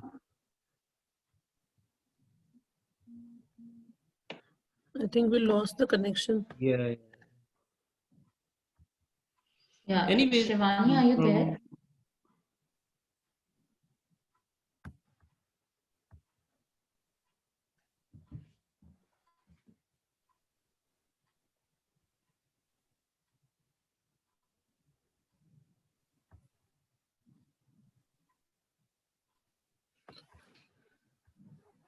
fine from my side. Okay, it's done. So Till the time she joins us back, can we have the another presentation? yeah, sure, Miss Meenakshi, I guess. So we can call upon the next presenter. So the next presenter that we have is Miss Meenakshi, but the presentation would be given by Dr. Prabal. So they'll be presenting on remote working practices, challenges, opportunities, and future trends. So may we have the presentation now? Ma'am, one more thing. Is it an absence? So we have to tell sir about that No, we no, are not ma'am, going to. not an absentia. It's a co-author. Dr. Prabal has come from Miss Meenakshi's end only. So Okay. he is presenting on her behalf.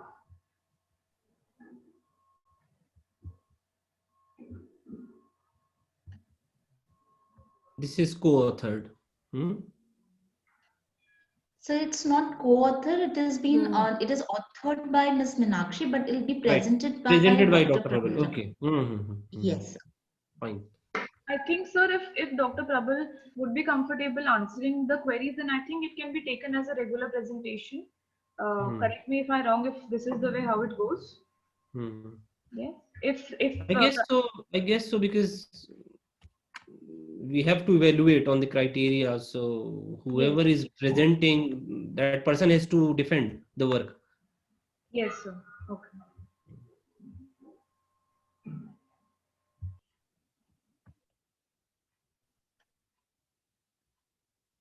I think Dr. Prabal, you are on mute. Kindly unmute yourself.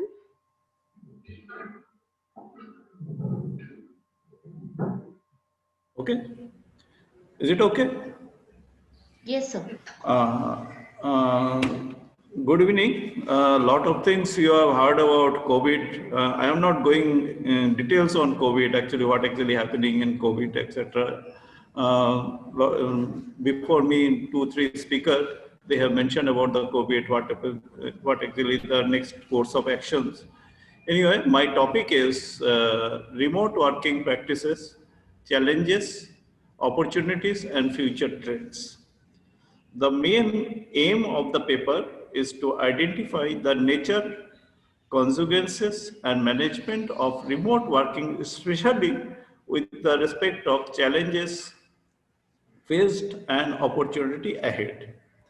While analyzing its acceptance on behalf of Meenakshi, she tried to explore the worker's experience of remote work. The paper will also examine in the coordination of remote teams and communication between remote workers. Testable hypotheses are developed based on the gender-based study and on suggestions in the literatures with the purpose of identifying the key issues and managing remotely and possible future trend and practices.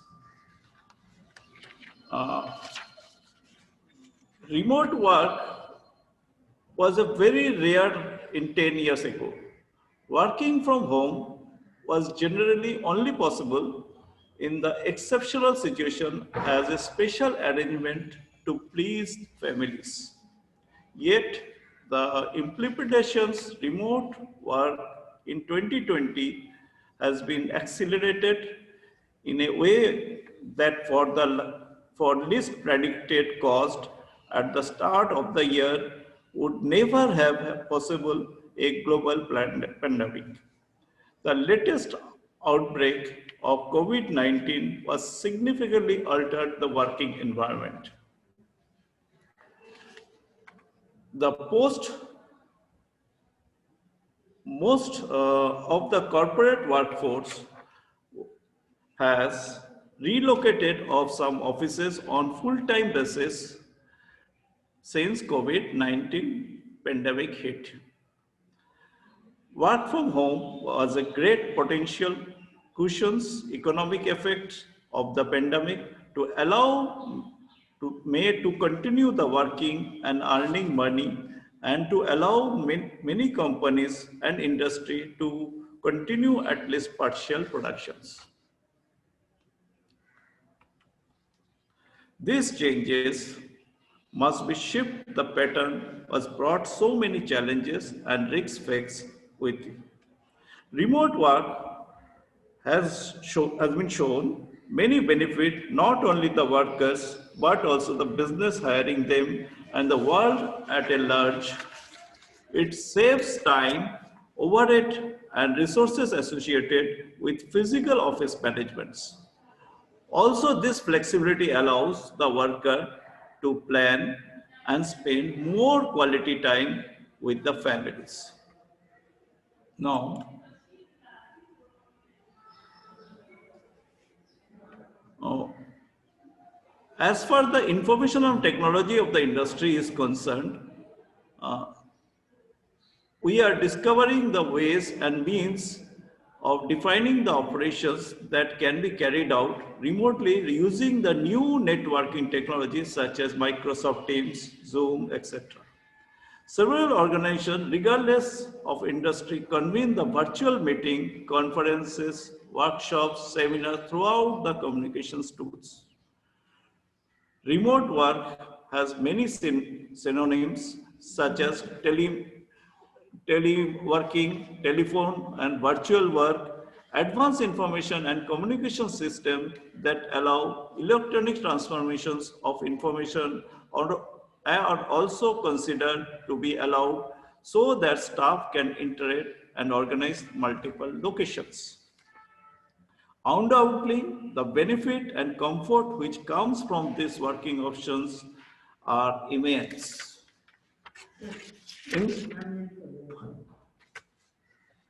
In these conditions, we have done 6 literature review and research questions that has been spotted. The problem with working and managing remotely possible practices to deal with that issues is there is any changes and opportunities of the workers in working remotely.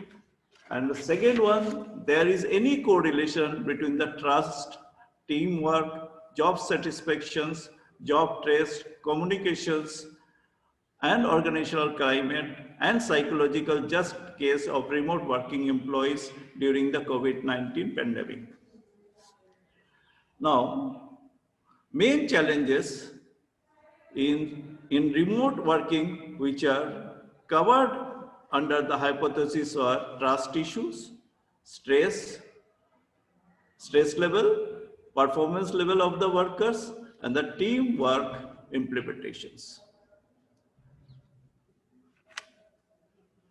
In this condition, there are 4 hypotheses that has been taken.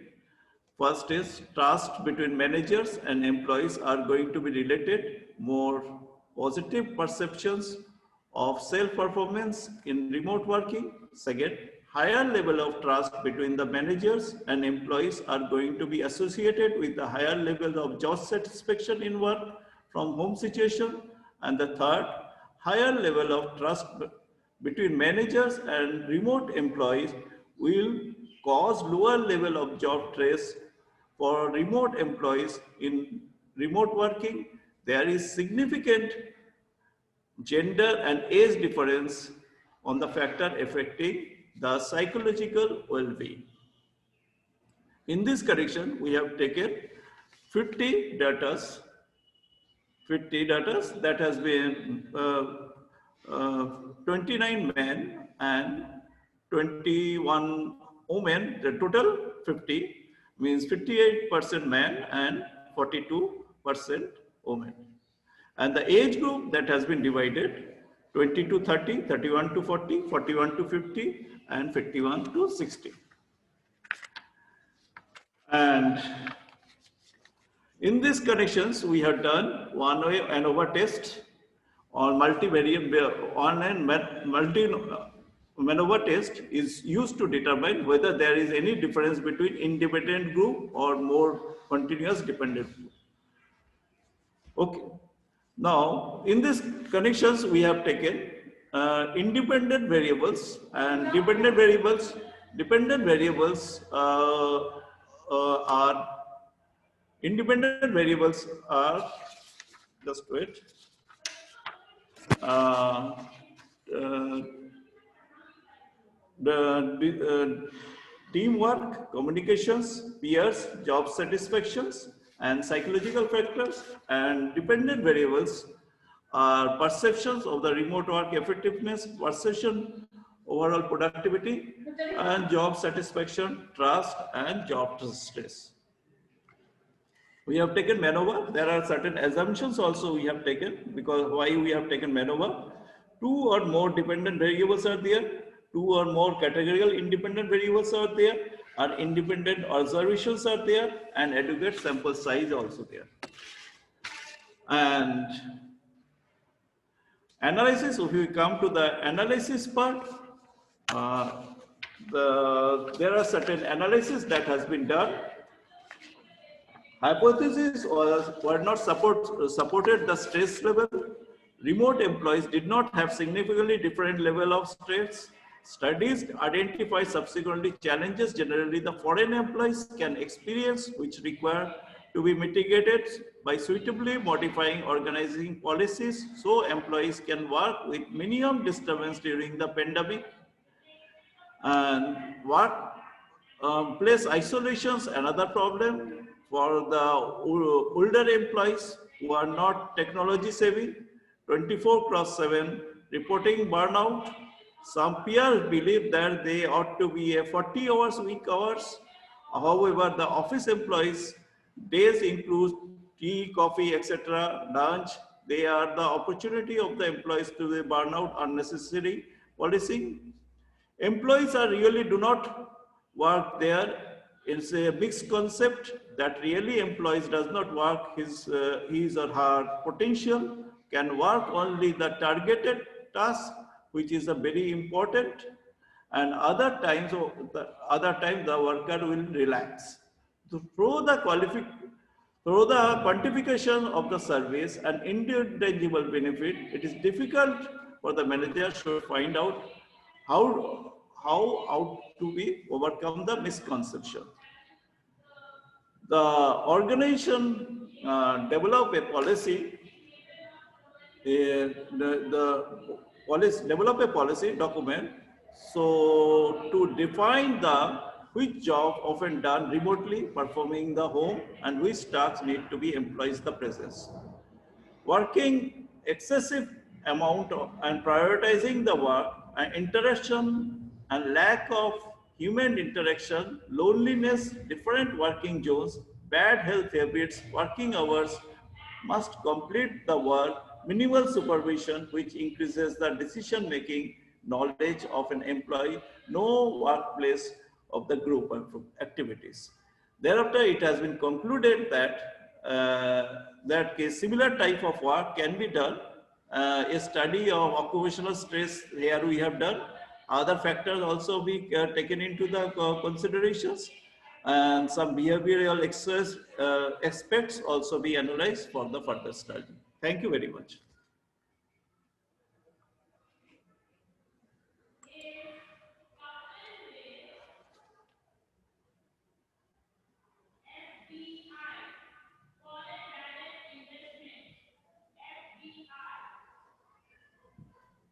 Prabal sir, are you in the college? Yeah, I am in the college. Okay, okay. That's a lot of noise in the background. Because she has gone in some conference, that is why I am taking the class actually. Okay, okay. No other alternative actually. There's in this pandemic situation, no other alternative we have. Or she has gone in some conference, that is why I am on behalf of her. Actually, she is presenting actually.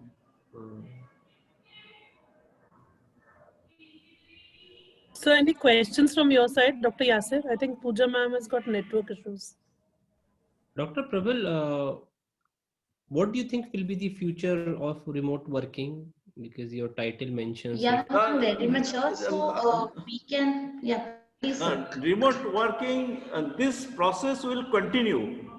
Now, I have come to know through some reliable sources. Recently, Government of India, they are providing online courses university like Reliance. You know that Reliance, they are providing on Reliance University. They are also conducting online university. This process will continue and it will go on. Means if it has started, means it will not be stopped. Means it will continue. This remote learning process will continue. What actually my way of thinking, it is like that. Fine. Thanks, Dr. Prabal. Thanks. Okay. Thanks for your presentation. Okay, Thanks. thank you. Thank you.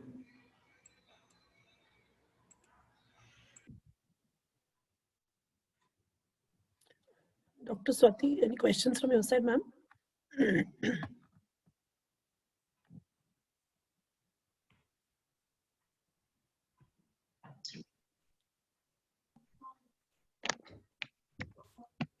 So next we can have Dr. Purva Ranjan, and on her behalf, Simran Kaur will be presenting. And they will be presenting their paper on the key to grow traditional business to forget about traditions altogether, a case of remote business management of brand Ultra ProLink.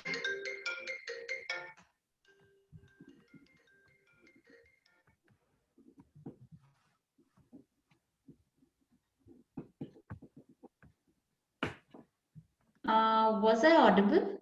Yes, ma'am. Is my screen is visible, ma'am? Yes. Okay. So good afternoon to everyone.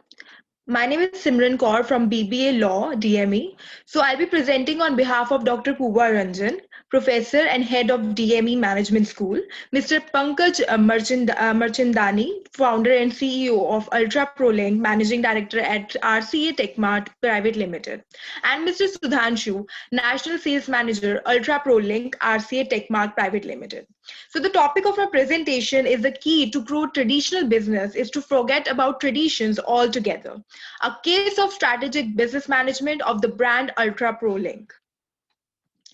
So now the table of content goes like this. First of all, we'll talk about the introduction, then case development methodology, objectives of the case study, problems identification, which will include the sales force level and customer level, and the strategic recommendation as adopted by Ultra ProLink at sales force level, at channel partner level, at customer level, and finally concluding remarks. Now introduction. Introduction to brand Ultra ProLink, RCA Techmart Private Limited. Ultra ProLink is a technology-based brand. It helps customers to get more out of their electronic gadgets through its assortment of high-quality accessories. Preferred brand by the consumer who is always connected and always on the move. And the basic product that we have is Synic and charge cables for Android, iPhones, PC, MacBooks, AV cables, and power banks, wireless chargers, and so on. The other things like Bluetooth speakers, karaoke mixers, headphones, and other things. The Ultra ProLink distribution network goes like this. National network of over 2,500 plus retail points. And we have high-skilled sales team that is dedicated to grow brand Ultra ProLink. The brand Ultra ProLink can be founded at the following places. Apple Premium resellers, aviation resale, e-commerce majors, consumer electronics stores, mobile stores, gadget stores, car accessory showrooms, IT stores, general trade, etc. And the current channel partners of brand Ultra ProLink are Tata Click, Indigo, Paytm, Reliance Digital, iPlanet, WH Smith, Imagine, AirAsia, UNI, Flipkart, for Future World, and etc. And Amazon also. So the research methodology are secondary study of market conditions during lockdown, detailed interview of Mr. Pankaj Marchandani and founder and CEO of Ultra ProLink and managing director at RCM TechMart Private Limited, and Mr. Sudhanshu, national sales managers of Ultra ProLink and RCA TechMart Private Limited. Webinar conducted by Mr. Pankaj Mirchandani, founder and CEO of Ultra ProLink and managing director at RCA TechMart Private Limited at DME. And the study of company website and other sources are available. So objectives of the case study are identify the current challenges of the Indian market due to COVID-19, understand the mindset and challenges faced by the sales and distribution team during the COVID-19, consumers during the COVID-19, and the channel partners, retail store owners during the COVID-19. Provide strategic recommendation to remote business management to sales and distribution team members, consumer of various products and channel partners and retail store owners. Salesforce-based problems identified are Salesforce unable to travel to various corners of the country to meet channel partners, unable to close the deal by face-to-face discussion with key stakeholders. The marketing and sales team are made up of people who also have reactions of panic, upset, sadness, or concern at the health crisis generated by this coronavirus. Hence, their ability to discover opportunity is affected by their mental and emotional state.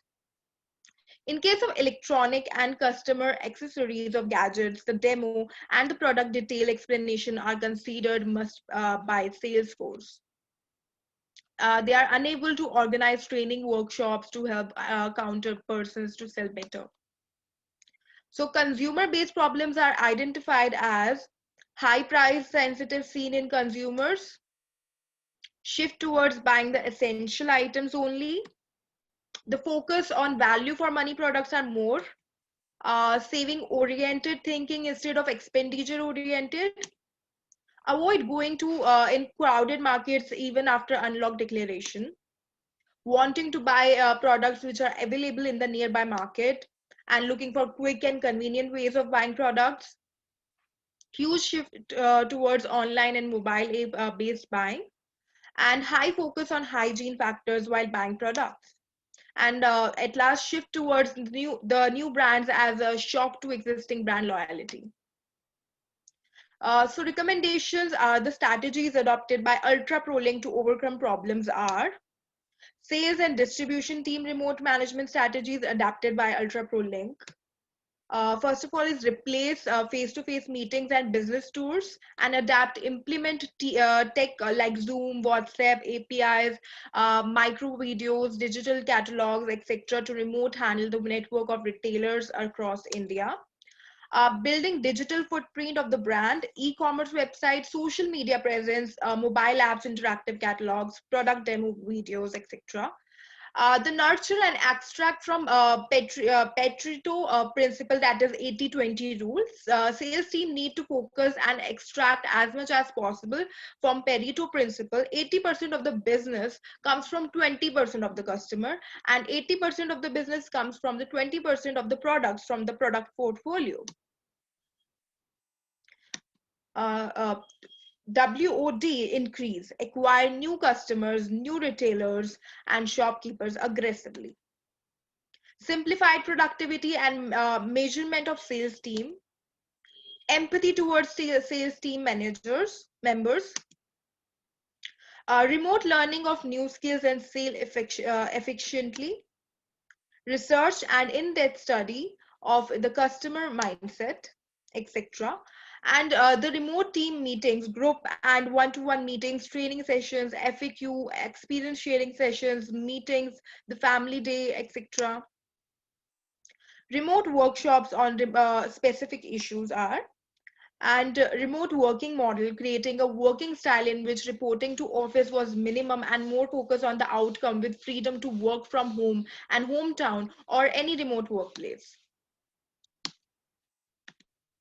Channel partners and distributors remote management strategies adapted by Ultra ProLink are: go digital, reach the network retailers digitally, switch to digital invoicing, accounting and digital payment system, going digital in inventory management system, JIT orders, just-in-time orders by serving the market needs daily or weekly basis in small lots instead of monthly big orders.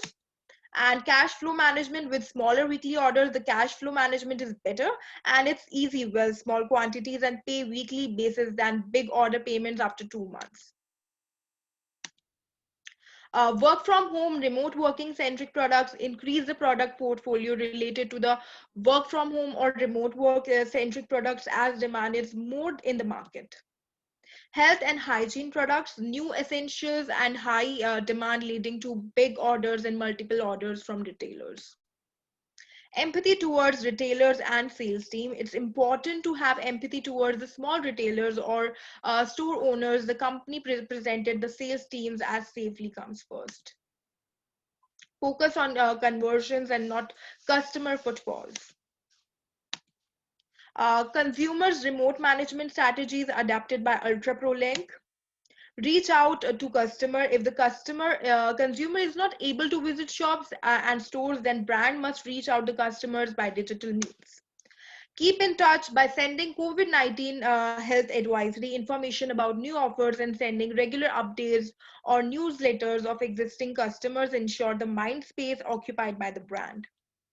Use technology to create and share various type of content like demo videos of products, e-catalogs, customer stories, and value-based products, of course. The customer to offer more value-based affordable products looking at current state of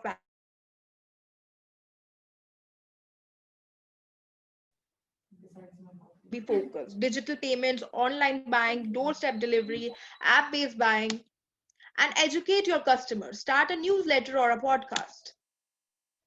Health and hygiene factors. Customer expects the product delivered by ensuring all hygiene norms followed, and focus selling products along with essential in the area of work from home based items, health and hygiene items, DIY kits, home education, home entertainment, home fitness, etc. And at last, concluding remarks are like key to grow traditional business is to forget about all the traditions altogether. A case of strategic business management of the brand Ultra ProLink is a real life case study about brand Ultra ProLink, which emerged out as a winner by reinventing the B2B business model by adopting the above mentioned strategies to remote business management during the lockdown and unlock phases of India. Above mentioned strategic recommendation will work with B2B working at India. Traditional work from field and market model has been disrupted by COVID-19 and a new remote working model has emerged. Brands and companies must be able to harness the opportunity well by adapting the above suggested recommendation, and the efficient remote working and management skills of the sales and distribution team led Ultra ProLink to become a successful story in the corporate sector. Thank you so much.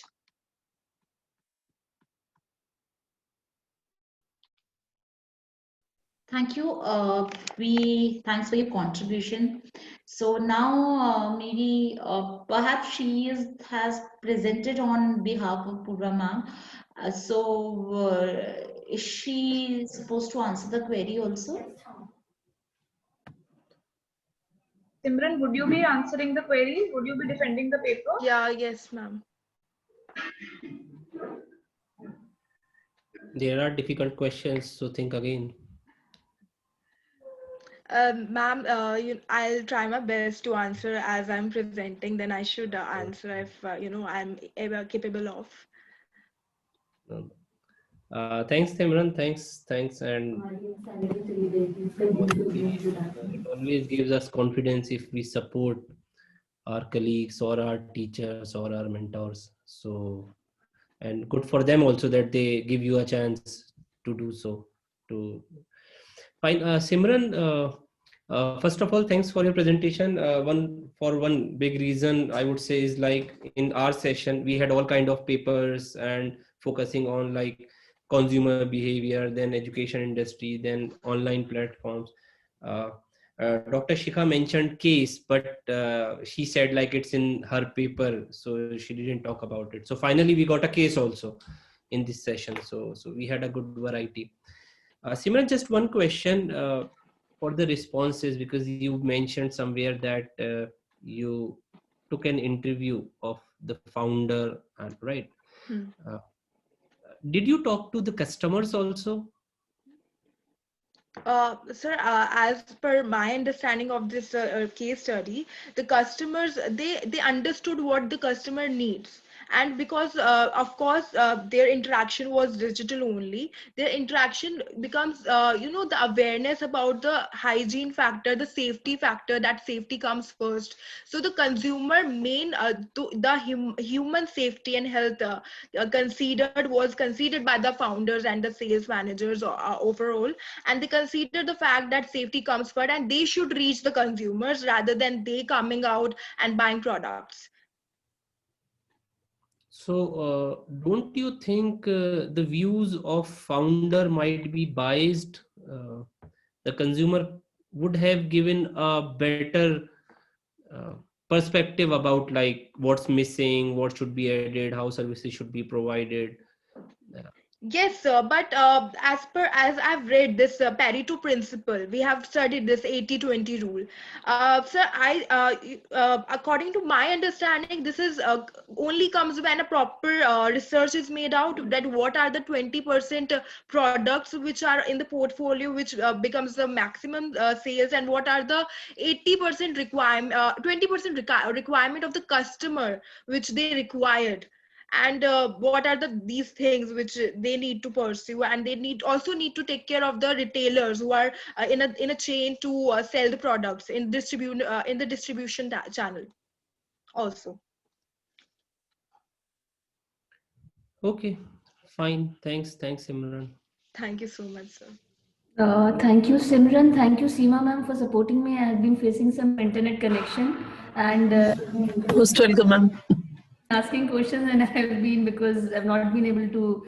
I've changed my location also just in case I could get better connectivity, and I'll not be asking any questions because this is a paper presented by a student on behalf of the teacher.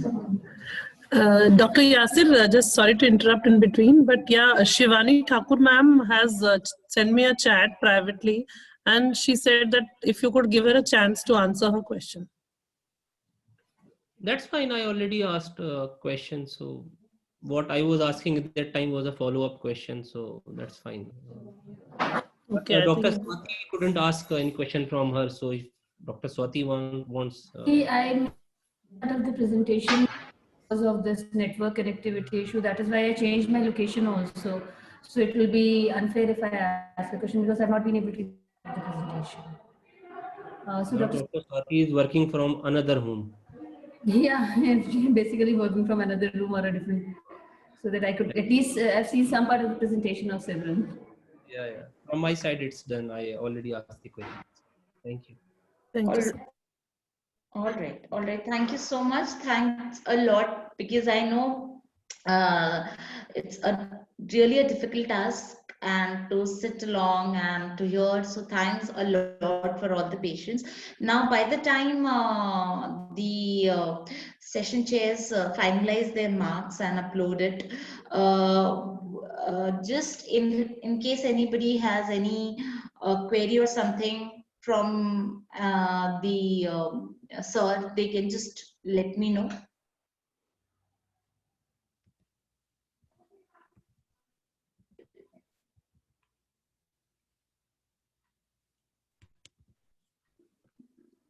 I would request to please finalize the marks in the sheet. Yes, just a moment. I'll do so. No problem, sir.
So if the sheet is filled from your end, can you just download it now? Are the marks final?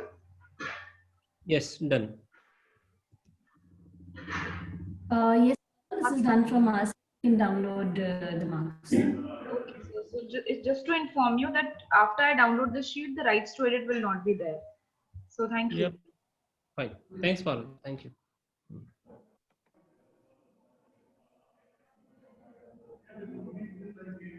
I hope we also have a feedback form in the chat box. So everybody is requested to please fill the feedback form. Little connectivity issue showing here. Am I clear and audible? Yes.